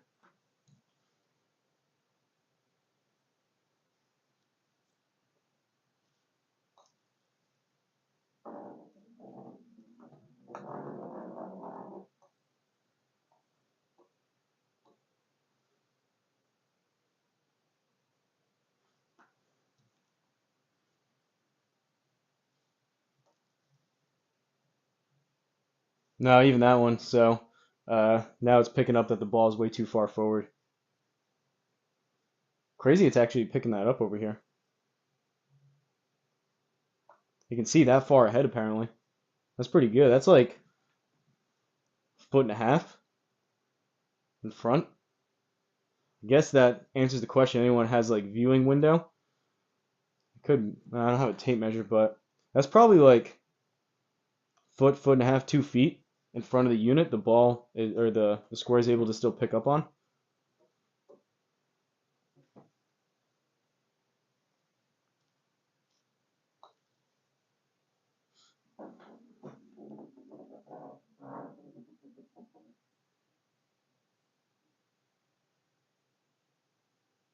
That was softer than 1.4 and still read 1.4. Yeah, it kind of seems like that. It seems like it's just defaulting. If it's like barely able to pick up on it, it just reads as 1.4. We'll get back to hitting some actual putts.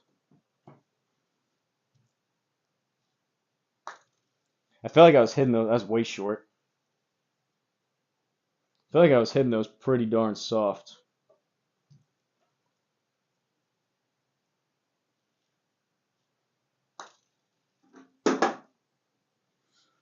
I think you'd be surprised with this Black Cloud if you tried one of these. I know you said you hate putting on the simulator in general, especially with your SkyTrack. I think you'd be pretty impressed though, especially with chipping. This thing is awesome with chipping. And apparently everything else now, according to Joe Legowski. Everything else feels good too, but for whatever reason, maybe it's just the fact of camera versus radar, but chipping is really good.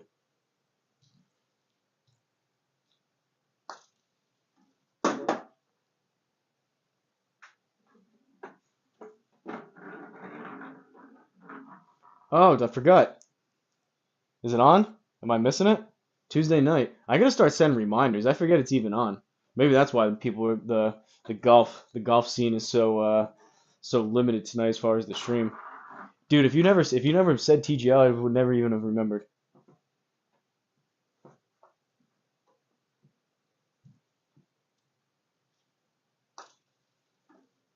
I do have I think I have them all recording on YouTube TV, so I guess I can go skim through it after.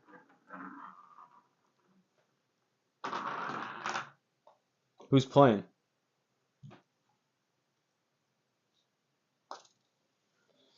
Rory's this week, isn't he?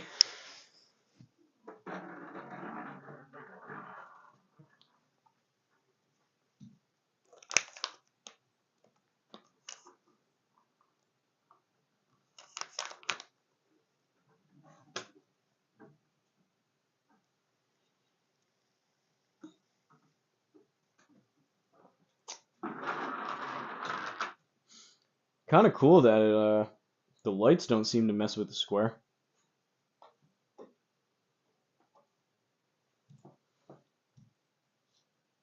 even with it changing colors mid-shot. I don't know and don't care. I can't watch it anymore. Sounds like Black Cloud has TGL PTSD apparently. He's scarred for life.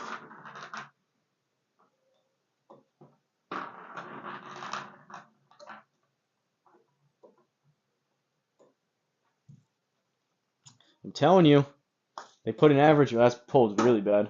They put an average Joe in there. It'd be a lot more watchable.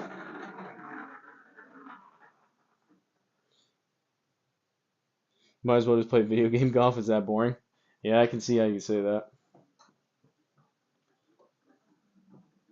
I mean, clearly, it's not so enticing to where I cleared my schedule on Tuesday nights because I literally forgot that it was even on.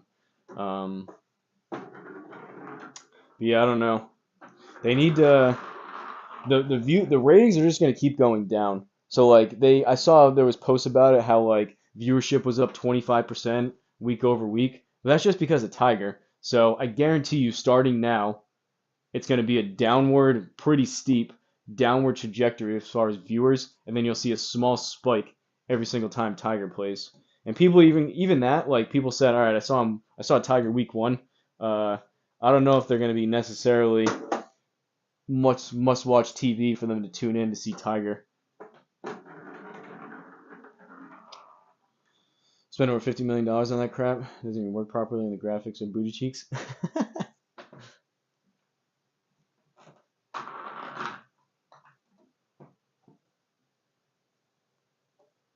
Well, as far as I mean, the graphics are one thing. You would think that they could at least outsource that.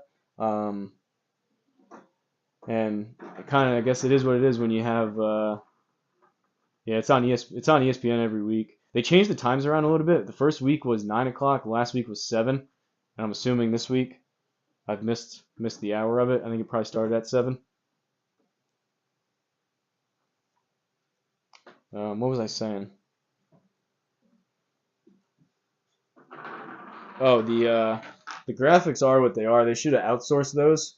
And I get them using full swing because it's like Tiger and Rory's or whatever. It's at least Tiger's. Um, but they should probably get rid of those full swings and then outsource. Yeah, going full swing units. Yeah, I know. They should probably outsource the graphics. Do you guys see? Between two biomes, they put out kind of an announcement type of podcast. Bill sent it to me.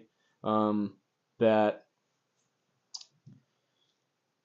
there was a course, the first official GS Pro course, um, which I think is available to play now.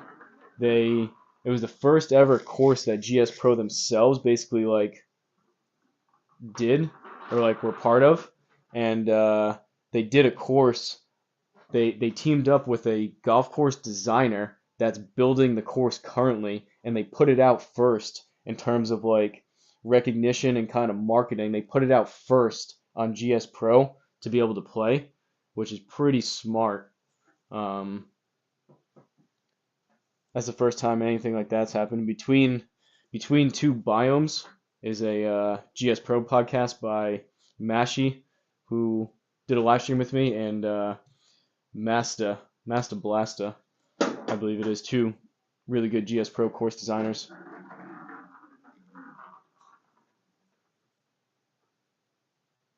GS Pro could have made a killing if they teamed up with them. I don't think it was the lack of GS Pro wanting to do it. I think they just never reached out to anyone to have anything other than probably the in-house full swing team. It was probably just never a consideration for anything else, I would assume. Didn't Seadrum say he could build those build those courses in like 5 minutes?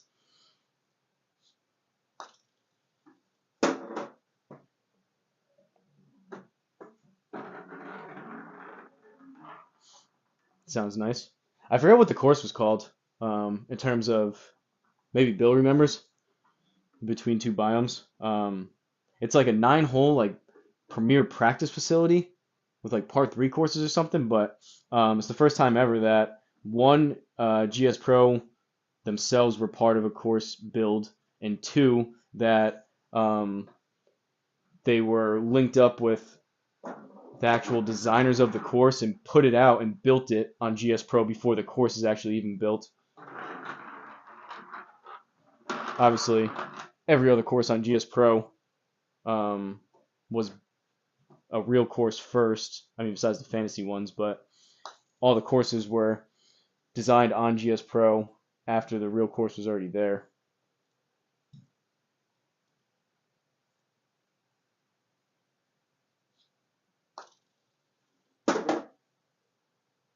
Ooh, look at that. Dead straight putt, allegedly. 0.0. That's right. It was Bootlegger's something. Bootlegger's Cove.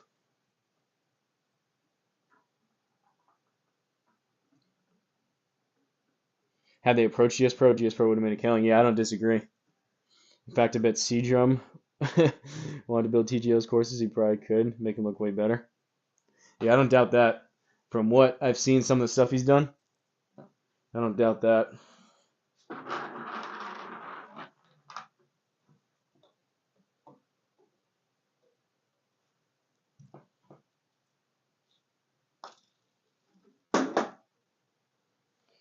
Is there any other? I don't play a ton of par threes. I've been playing more as of late. Is there any other kind of like prolific par three designer? Uh, Other than Seadrum? Like he's got like pretty much the big ones, right? Between like Hillbilly Hills is massive. Uh, Jurassic has been massive. We played Concrete Jungle last night. Whoville was big over Christmas. I can't think of necessarily another designer that's done like courses to that level of popularity. Multiple of them, especially fantasy. No doubt Seadrum would do better.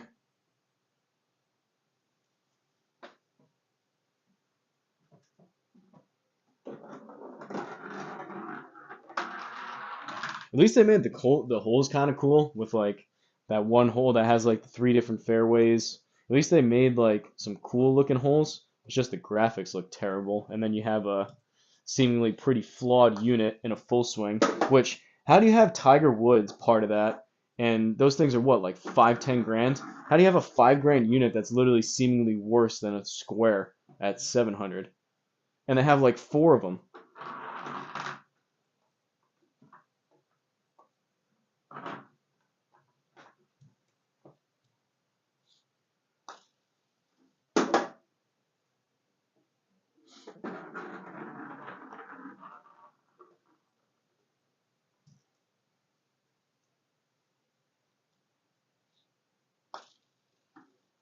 I'll push that, and 1.1. So that one was a toe push.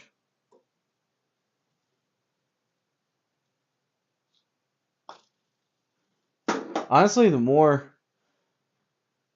things I test with this and like the different like use cases, something like this, and like testing out the TP5s and like updates and stuff, I just get more and more impressed with how crazy good this thing is.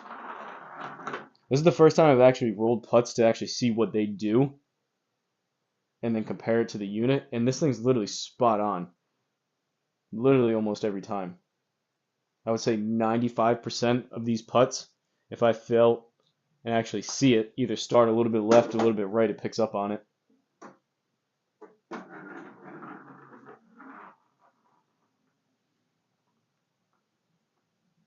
Goes for 7K. Jeez. So they've got, what do they have? They have 4 in each of the zones. So they've got $28,000 worth of launch monitor in each one of those zones. And they still have shots where the best players in the world say that they did or were trying to do one thing or it felt like one thing, and the unit says it different.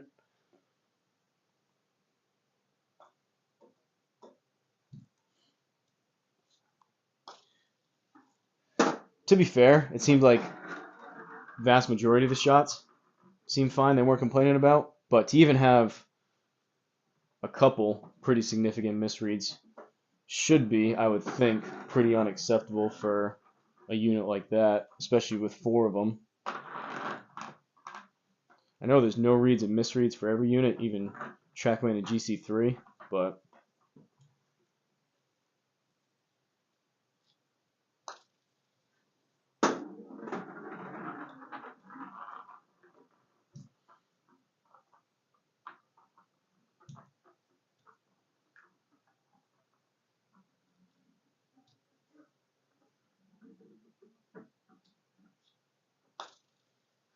pulled that 1.3.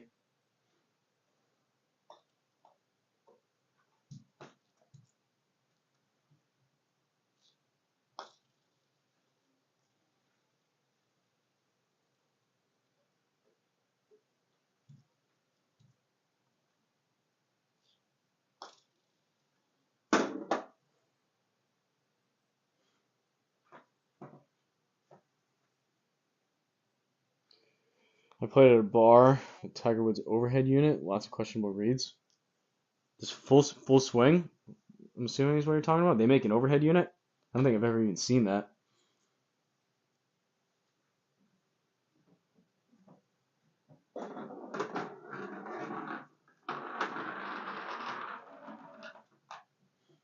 Overhead, I mean, overhead's supposed to be like the best.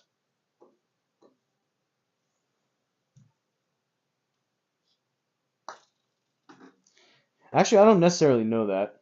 I wonder what is like is it the Pro T? What's like the most expensive, most accurate overhead unit you can buy? I'd be curious if they did a head-to-head test with that versus a GC quad.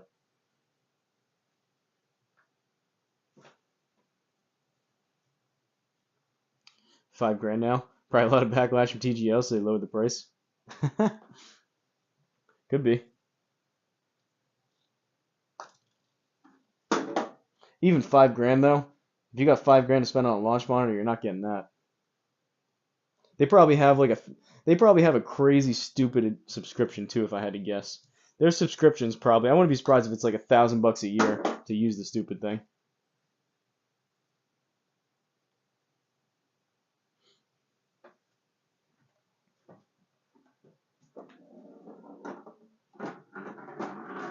I know overhead units are a lot more The use cases are a lot more between larger hitting area, lefties and righties, all that kind of stuff. But I would wonder in just terms of sole accuracy, like whatever the most accurate, most expensive overhead is compared to a GC quad. Golf's on, base price is 64K.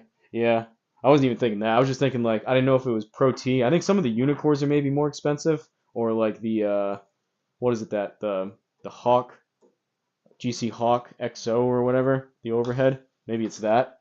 I think it's probably pretty expensive.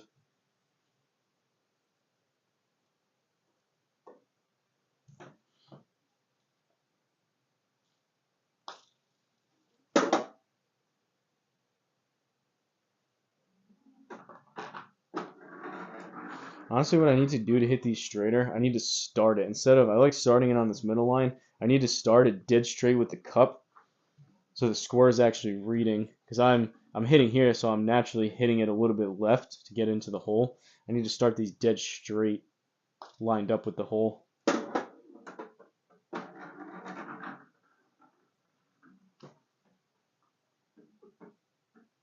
Made for bars, not us. Overhead doesn't necessarily mean larger hitting area. GC Hawk was good. I think it I mean, not always, but I think for the most part, compared to units like the square that sit next to you, I think for the most part, from what I've seen, the overhead has a much larger zone.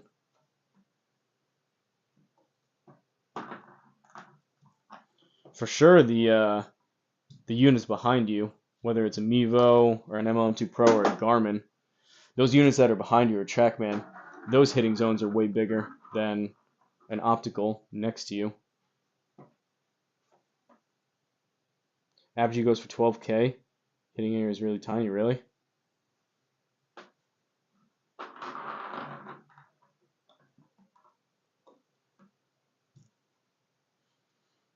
I think Black Cloud, I think you may be the owner of the smallest hitting area of all launch monitors. Funny enough. I can't think of one that's smaller than a Skytrack where you literally have to have it on the ball.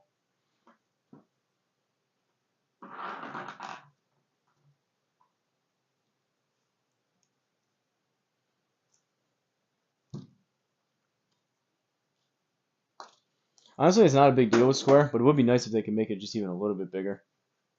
The 2x2 or whatever it was with the Garmin was pretty nice.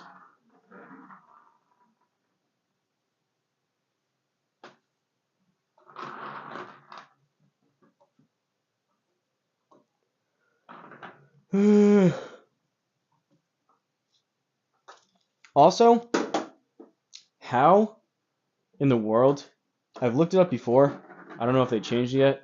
How in the world is TGL, which is on ESPN, how is it not on the ESPN app? Similar to like up top where you can see like NBA, NFL. How is that not on the ESPN app? To where I could like check in quick to see what the score is or set a reminder about the game. Like I went to golf. There was nothing for TGL before.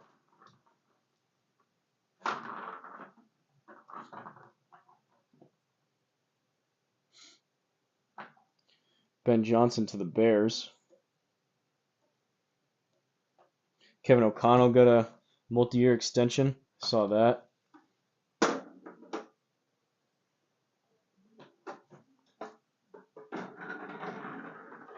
Oh, that's how the apogee is. There's a laser with a circle and it's gotta be on the dot. Man, for 12K, I gotta change that.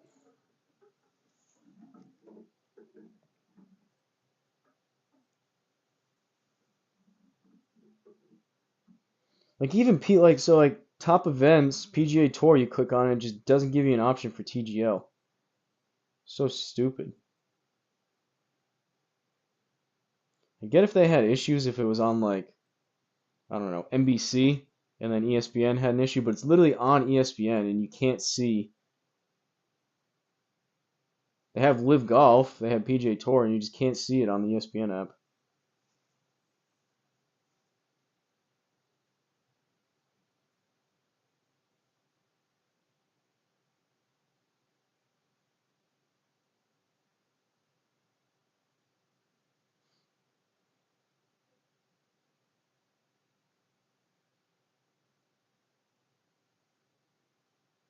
Nope. So I even have all golf. So there's golf in general, like top, like overall golf. There's PGA Tour, LPGA, Live, Tour Champions, Corn Ferry, DP World Tour. No TGL. How dumb is that? Hey, what's up, Uneven Par? Busy night for me. Just had to check in. Yeah, appreciate you stopping in. Um, this is it's about the same. TGL's on right now. I would have never even remembered if Black Cloud didn't say anything, but it's pretty cool. So maybe you can go back a little bit. So I pulled that one, left 1.5. Basically, I've just been looking at the launch direction. It's pretty crazy how dialed in this thing is in terms of if I feel like I pulled one kind of substantially, a little bit left, a little bit right, kind of pushed one, even just fractionally. It's pretty crazy how spot on this thing is. That was a little bit of a pull too, 0.1, and I didn't hit it hard enough, so I didn't get there.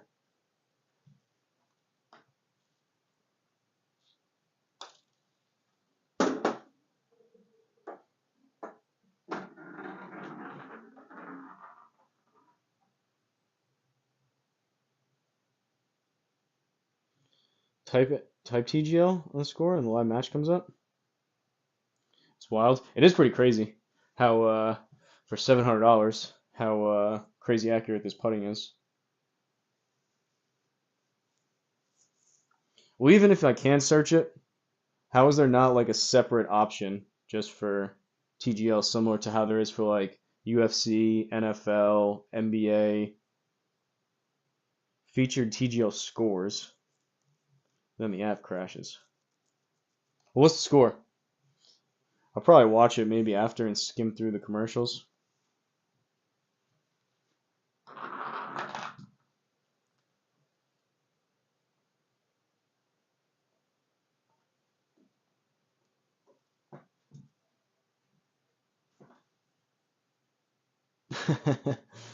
We'll see on even par. We shall see.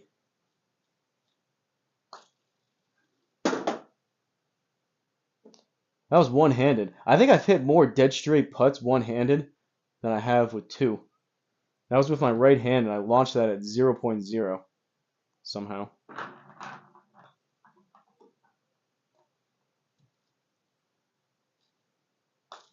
I pulled that really bad. 1.4.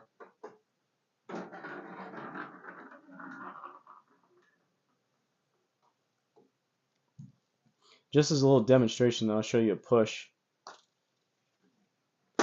5.7.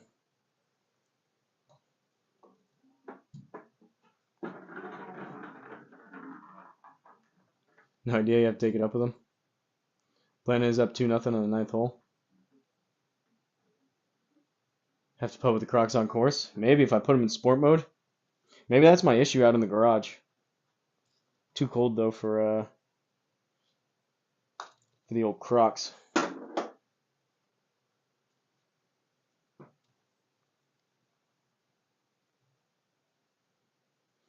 Wow, so 2-0 must have been obviously if they're on the ninth hole.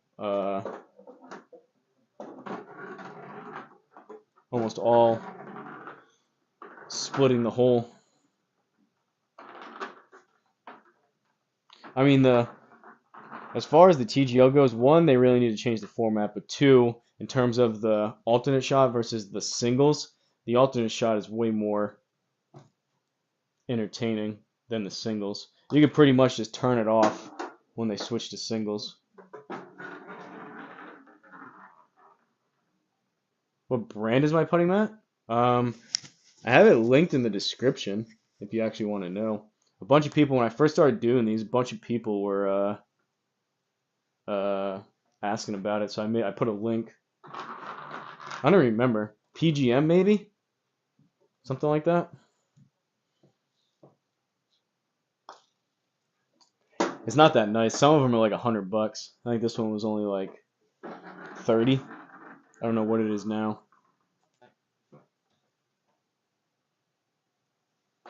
Rolls pretty good though. Definitely rolls a lot better than the Country Club Elite.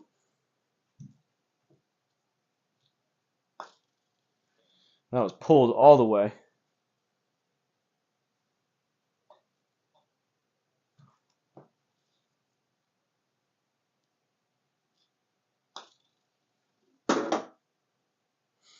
0.3, that's not too bad.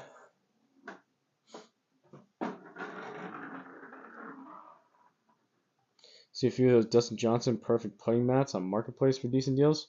Never even heard of that. Is that the ones with the like the circles on the mat where you put it into the circle versus into the cup? Or no? What makes those different? Just has his name on it, or is there anything?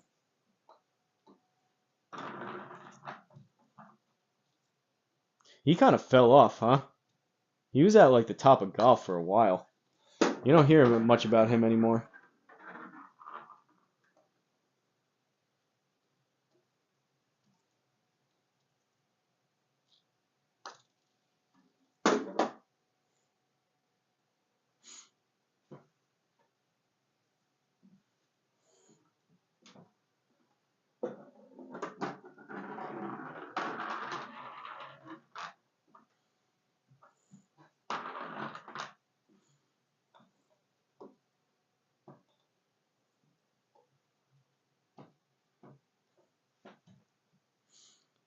Oh, it looks exactly like mine, but the bar turn frame is wooden. Yeah, I think some of those make it they're nicer. They're wooden and they have magnets that stick together to connect them. This is just cheap plastic.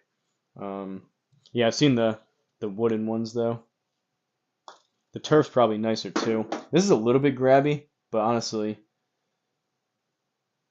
night and day better than putting on a hitting mat.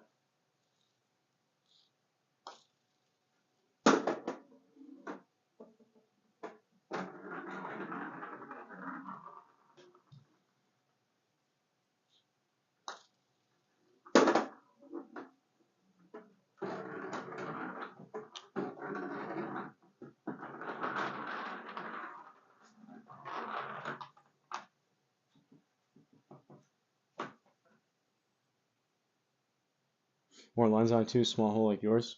I don't even use the small hole. I probably should.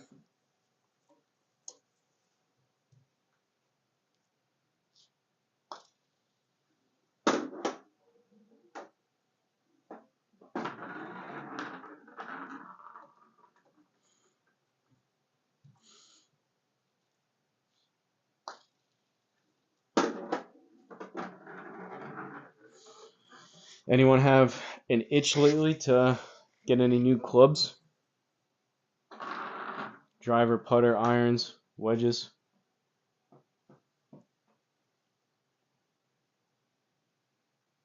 Kijiji? I haven't heard that in a while. Not fancy. Can't beat the deal. I mean, for free. How'd you get it for free? Someone was giving it away or something?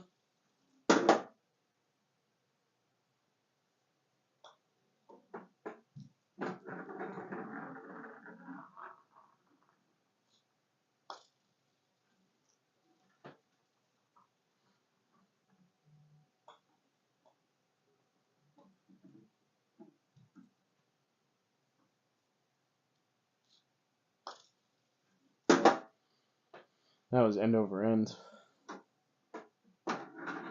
Sucks I can't play music or anything with these.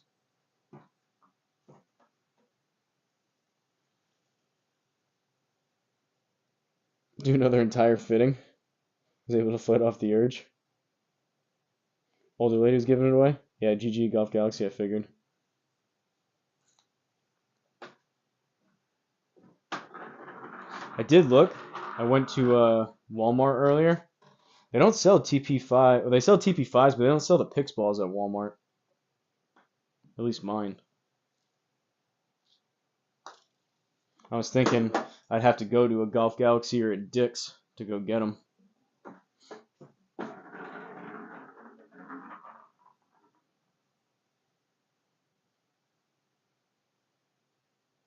Been thinking, get an extra stiff driver shaft. You still have the 3-wood in yours? Uneven par? You been sticking with that? You've been bombing it as of late. If you put your actual driver shaft back in that thing, you'd be hitting it even further. We're on my sandwich here in the sim, looking at a Cleveland. Yeah, unfortunately, honestly, it may be worth a shot, Perry. The wedges that I've talked about that I got on Amazon, they're $30 a piece. They're forged. and they're milled. Black Cloud loves the Lazarus wedges, but I got some. They were $30 a piece. They're all the best wedges I've ever had, and they're $30, and they're actually forged, and the milled faces are crazy to where I literally can't use them in the simulator because they tear the cover off the ball, which will then start scuffing up the screen because of the rough edges. You hit enough wedges in a row, especially with some with a little bit of speed, and you literally have like the entire ball's cover stuck into the grooves of the club. Highly, highly recommend for $30. Ever try the X Putt? I have not, Eduardo. Perry Smith in there though, in here has an X Putt. This is the same maker. I'm assuming you probably know that by asking that question, but Square and X Putt, they're the same company.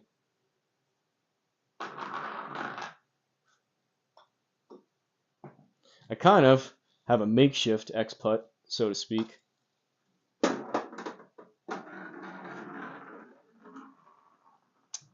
Three remains me, so technically an extra shift 3-wood shaft. Still rocking the Lazarus wedges too. What wedges do I love? The Mizuno T24s. More power to you guys if you like your wedges. I know uneven pars Lazarus were cheap.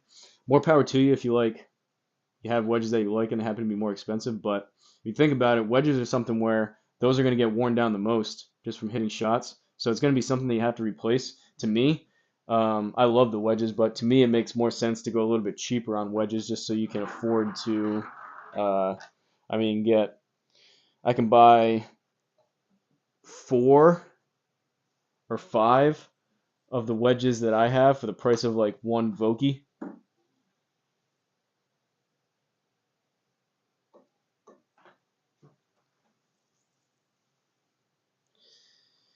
GS Pro courses with multiple putting assist options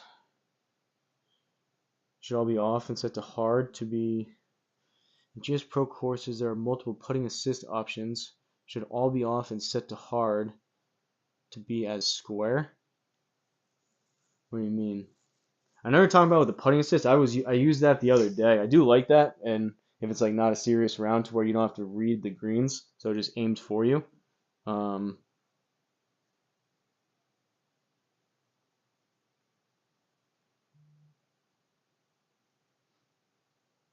Gotta head out. All right, see you, Uneven Par. Thanks for stopping in. Member and moderator, Uneven Par. Just got the square, about set up and going, so I was wondering now, with all the full game in square, what I would do with the X Putt. I would keep it if I was you. We were just talking about that earlier. That's like the ideal combination because putting off a hitting strip where you hit from sucks. So if you get the Springbok connector, it's free. You can use that instead of the square connector for GS Pro. If you use that, I don't know. I don't think you said if you use GS Pro or not. But if GS Pro is something to that you're looking at, you can pair the X Putt with the square in terms of using it in GS Pro. So you hit all your shots on the square, and then you move over if you just have your X Putt set up, and you can roll nice smooth putts on the X Putt, which would be pretty ideal. 120 for the Mizunos, not bad. I mean, it's not terrible, I guess, but you're buying 2 or 3 of them. You're up towards $360 for wedges. I could buy 10 of them, 10 of those, even more, 12 of them, of those Amazon wedges.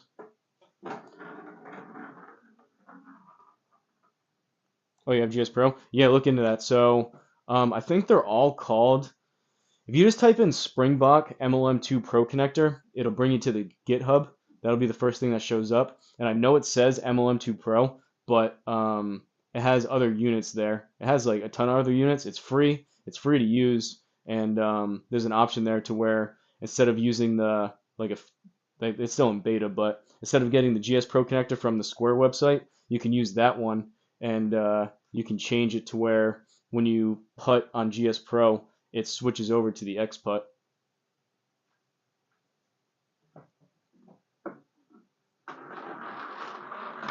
I may end up doing that unless I do the drawer thing.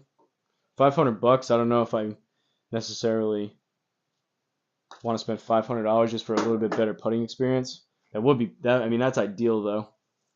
Have a nice mat like that. You just step over here, you put on this, and then you hit everything else from like over here.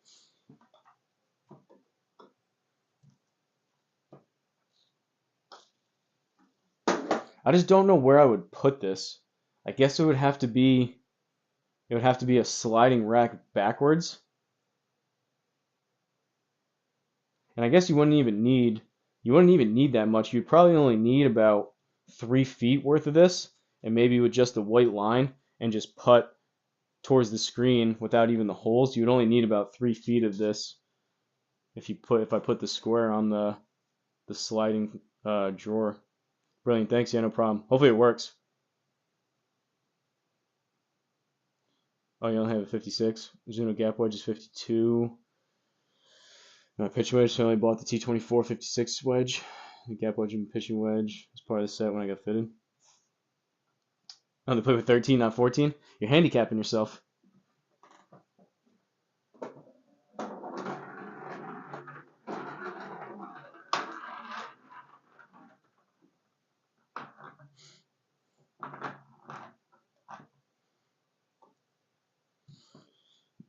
What do you guys think? You have any suggestions for my next Scramble guest? If you could pick another YouTuber that does GS Pro simulator stuff, who would you like to see me do a Scramble with? Granted, you could say someone crazy. I don't know if they'll agree to it, but anyone somewhat likely that you think they would maybe play with me? Because those scrambles are a lot of fun online. X-Putt's been worth every penny. It's insanely accurate and fun. Square, send me an X-Putt. Pretty please. They should market that more.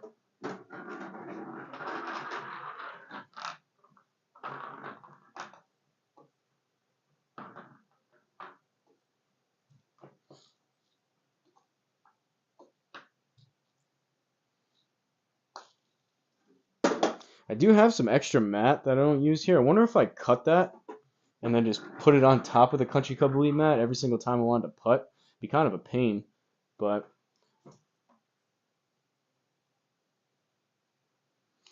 don't play from tips. I really use driver and wedges, maybe 9-8 iron approach shots. Don't use my 5 iron. Should probably get rid of. You gonna get a hybrid instead or what?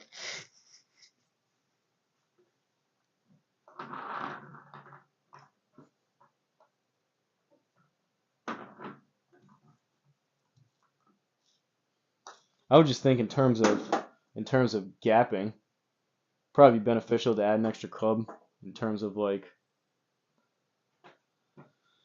But I mean, if you already gapped it out when you got fitted, I guess you don't really need it. But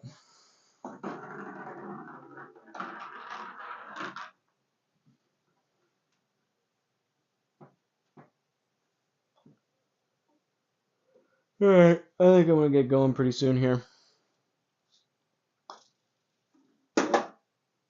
This was cool though.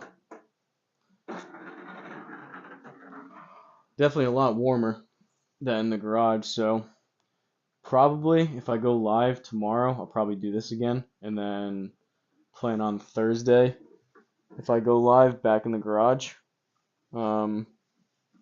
with hopefully the propane heater working.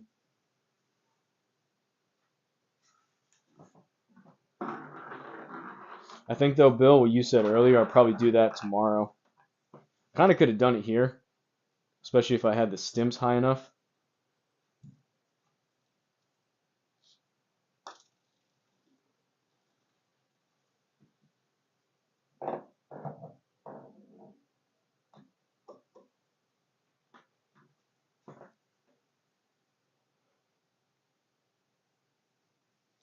Three hybrid might mess around. Get a 9 wood. Gonna go to Golf Galaxy and demo some clubs. I don't think I've ever hit anything beyond a 5 wood. I don't think I've ever hit a 7 wood. I don't think I've ever hit a 9 wood.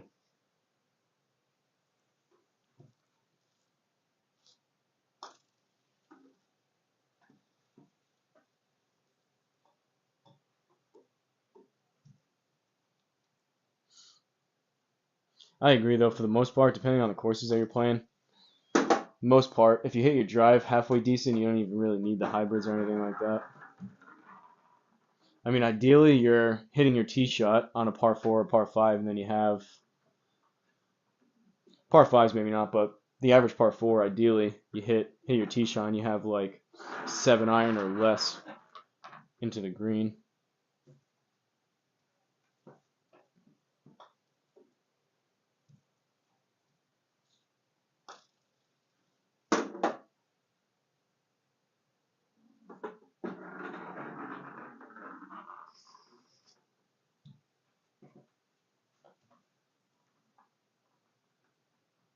You have 7 wood replacement 4 iron, catch a clean, go 190 all day long.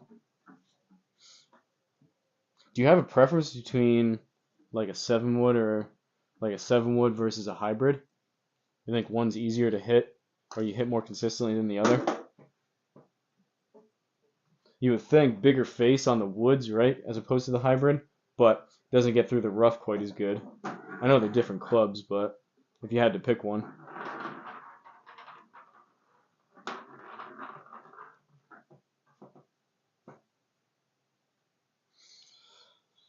Long par threes. Yeah, it depends how long you're talking, but that's true. I mean, rarely I come across a par 3 much longer than 200. I'm trying to think. I don't know when the last time was that I hit any type of hybrid or wood into a par 3.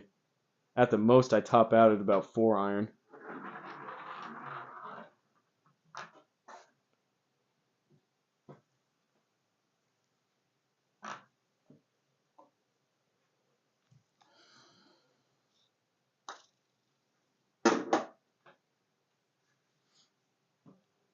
.2 on that one. That's not a bad putt.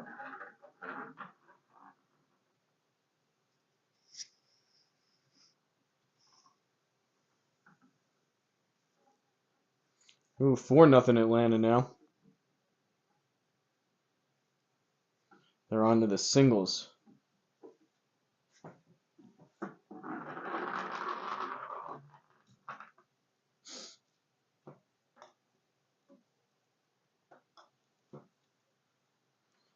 Prefer woods over your hybrid.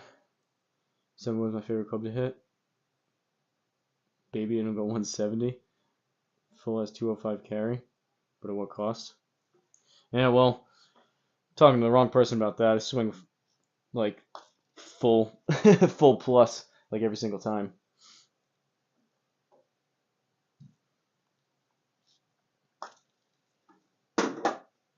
The only time I don't is when I'm in between yardages and I have to like choke down. Other than that, if I'm hitting like a club, it's gonna be pretty full.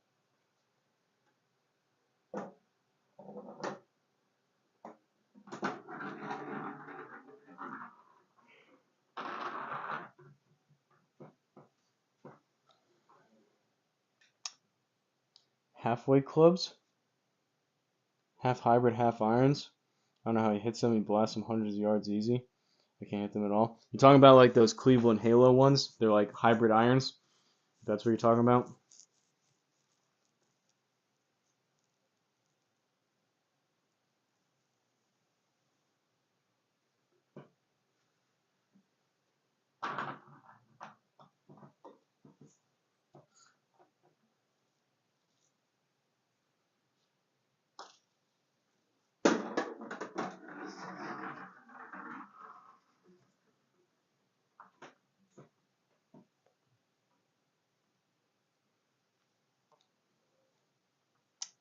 You know, try to kill the ball, let the club do the work. Try to swing it out of my shoes. Ball accuracy goes way down. I wouldn't necessarily like say I'm swinging out of my shoes, but like if out of my shoes, I know percentages people say like, oh, I'm swinging out of my shoes, swinging at 110%, but like if you can only swing at 100, if out of your shoes, off balance, falling over is 100%, then I'm probably at like 90, 95 every single swing that I'm hitting like if I'm hitting like a full shot with a club.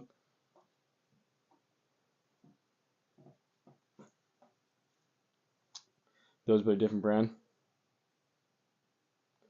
The harder I swing, the better I hit. Yeah, I mean, I think sometimes I'm like that too. I think sometimes when I try to baby it and get too precise, um, it doesn't work out as well. I start trying to kind of steer it versus if I just feel like I'm swinging pretty hard and pretty full, I let my instincts take over.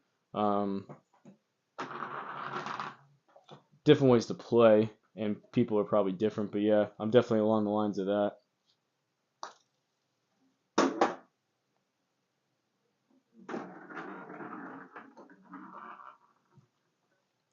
Well, at least with using the square here, at least you guys know I'm not using some kind of cheesy putting mat where they go in every single time. From what I've looked up, I would say most of them, if they've gone in here, most of them have gone in on the square. Depends too, though. The square is obviously reading the ball, so usually I put the ball here and I put kind of sideways to the left, so square is reading that as a pull.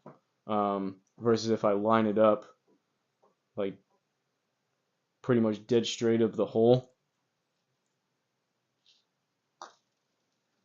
and I pulled that too a little bit, but that's a lot straighter. I think if I just lined them up over here, the ones that I missed more than likely would have been a lot closer to going in. I do have a warm up before I golf in real life each round. I can't just roll up to the course and play and be good. I gotta warm up my old bones. Yeah, I gotta do a better job of doing that. Honestly, I just kind of like I twist my back a little bit, crack my back, uh, kind of like lift the club over my head and kind of stretch, take a couple practice swings, and then I play. I definitely don't have any kind of substantial routine, which is only realistically it's only hurting me. So I really should do that. But yeah, I'm one of those people. I'm not like running to the tee in terms of like I'm late, so I'm like don't have time to do it. But I'm just one of those people where I just don't warm up a ton. I kind of just get there, get my stuff out of my bag and ready to go, and then kind of roll up to the tee. It is nice with the simulator though. You can actually, unless I'm pressed for time, you can actually warm up for 5 or 10 minutes hitting actual shots like you would if you got a bucket of balls first.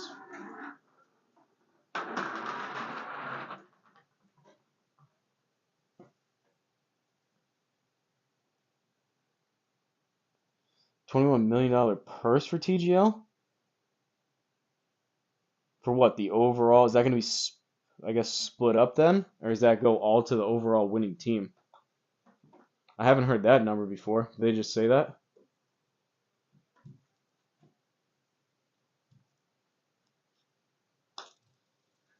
I mean, I guess it makes sense for the entire season considering that's like a similar purse for like a major. So they're doing like a major type purse for the entire season versus just one event. Aren't the majors like 20, 25 million?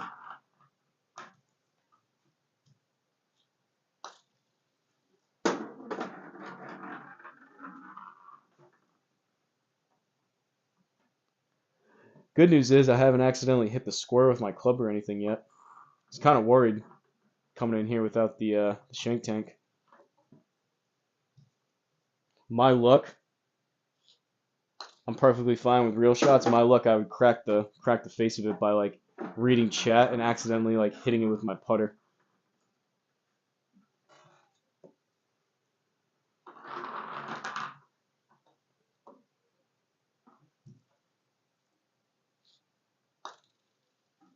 Oh, one thing I was gonna mention, I did remember. I think I was talking about it last time. I did change. You can basically like put like your.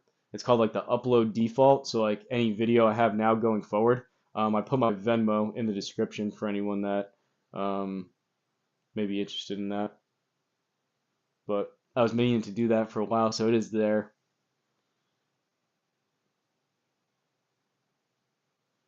This isn't real golf. It's Bush League garbage. Yeah, I think honestly, I think all those guys are doing pretty good. I think probably the purse is more so to get people interested because that's such a large amount of money versus those guys actually being excited to play for it. Obviously, it doesn't hurt if you get a couple extra million uh, doing that, but I feel like that purse number may be more so to entice people to watch versus enticing the golfers to actually play better.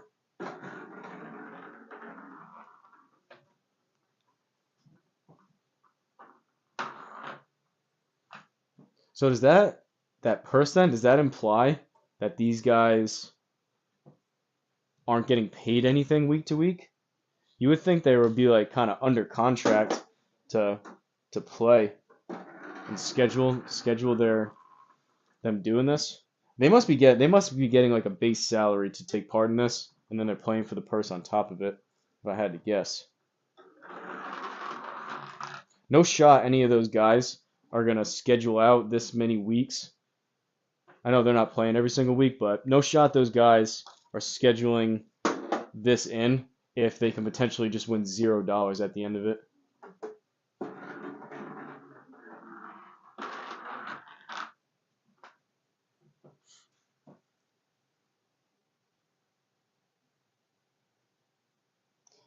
Birds called out there, had a phone call. She made the dog. I think it was time for a walk.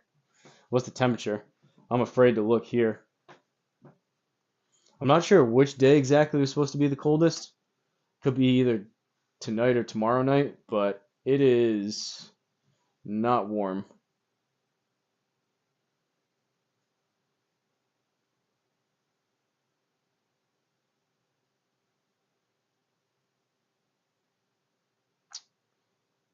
Oh no, it says snow's possible.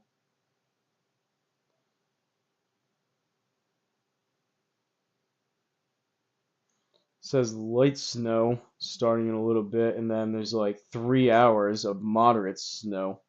That sucks. 2 hours.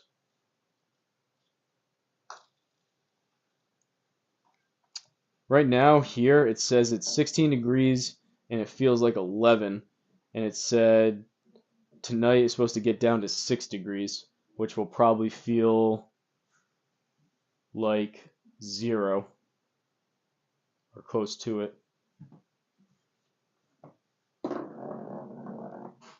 I saw there was snow. There was snow in the Panhandle in Florida.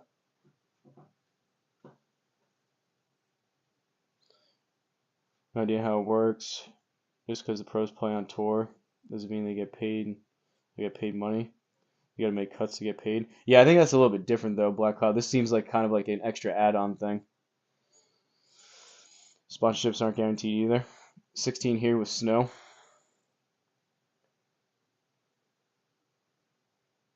You should be hitting at running Rexes. T-Rexes, I'm assuming you're saying, as far as Jurassic Park. I think they were saying the top 10 golfers get sponsorships and the others, it's a dogfight for real. Getting dumped on now. Not going to stop until 4 a.m. Took me an hour to go to the store and back. Clouds weren't even out. Can't even see 15 yards in front of me. That sucks. That's the worst. I hate driving in the snow. So stressful.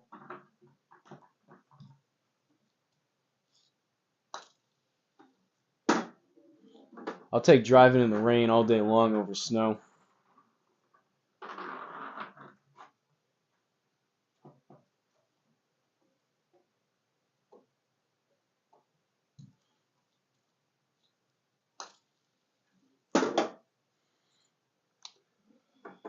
Tell you what though, I think I'm gonna head out of here. I got a shower. I had a pretty good workout earlier. I did chest, back, and biceps. I can already feel my chest. Gonna be sore tomorrow.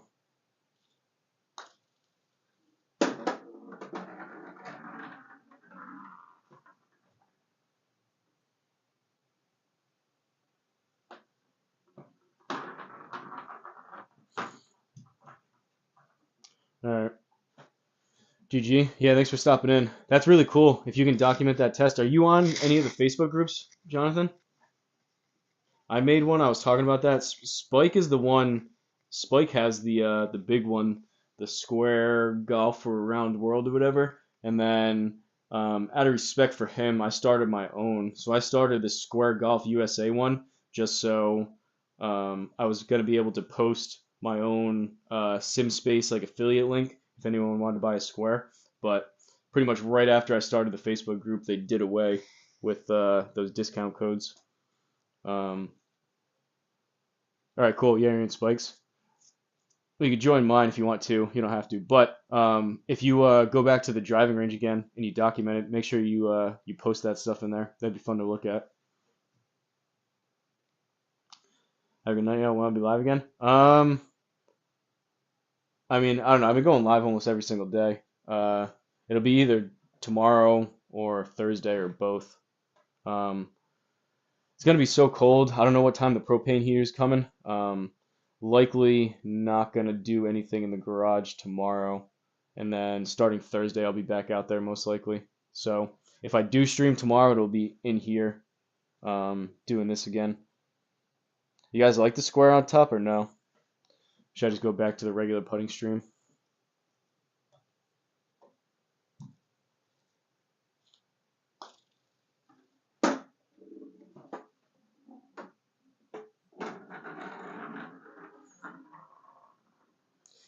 Farmer carries and sled pushes and pulls for me today. Yikes. Will do. Um, that's good. I don't do a ton of that, like functional type of stuff. That's I know it's good for you. I just don't. I just stick to kind of more conventional dumbbell type of workouts. I have the. It's not bad. I'm fine with whatever. Yeah, I don't know. Honestly, I don't really have anything like set in stone. Like I don't have like a specific schedule or anything, but I have those Perry. I have those power block dumbbells. If you're familiar with those, I don't know if you've heard me say that before, but all I have is those. They're adjustable. They go from 5 to 90 pounds in each hand, and all I have is a bench, and I can do essentially everything besides lat pull downs. Like I don't know if there's another exercise that I can't do with those dumbbells, but all right. I'm out of here. Appreciate you guys tuning in. Shout out to the members. Dorico, Black Cloud, Boogeyman Bill, Uneven Par was in here before. I miss anyone? I feel bad. Black Cloud had to point out I missed Dorico the other day. I didn't do it on purpose, but we're down. I think we're down to only six members now, so it's easier to keep track of, I guess. We got Black Cloud, Boogeyman Bill, and Uneven Par are the gold members, and then we have Dorico, Seadrum, and Dia J, Scorched, are the bronze members. But I'm out here. Thanks for tuning in. Catch you guys in the next one. Like, comment, subscribe. A member for life. Oh, be careful. You never know. Maybe I'll turn south on you. Maybe you'll cancel it. But I appreciate that. We'll see you guys in the next one if I can figure out how to end this.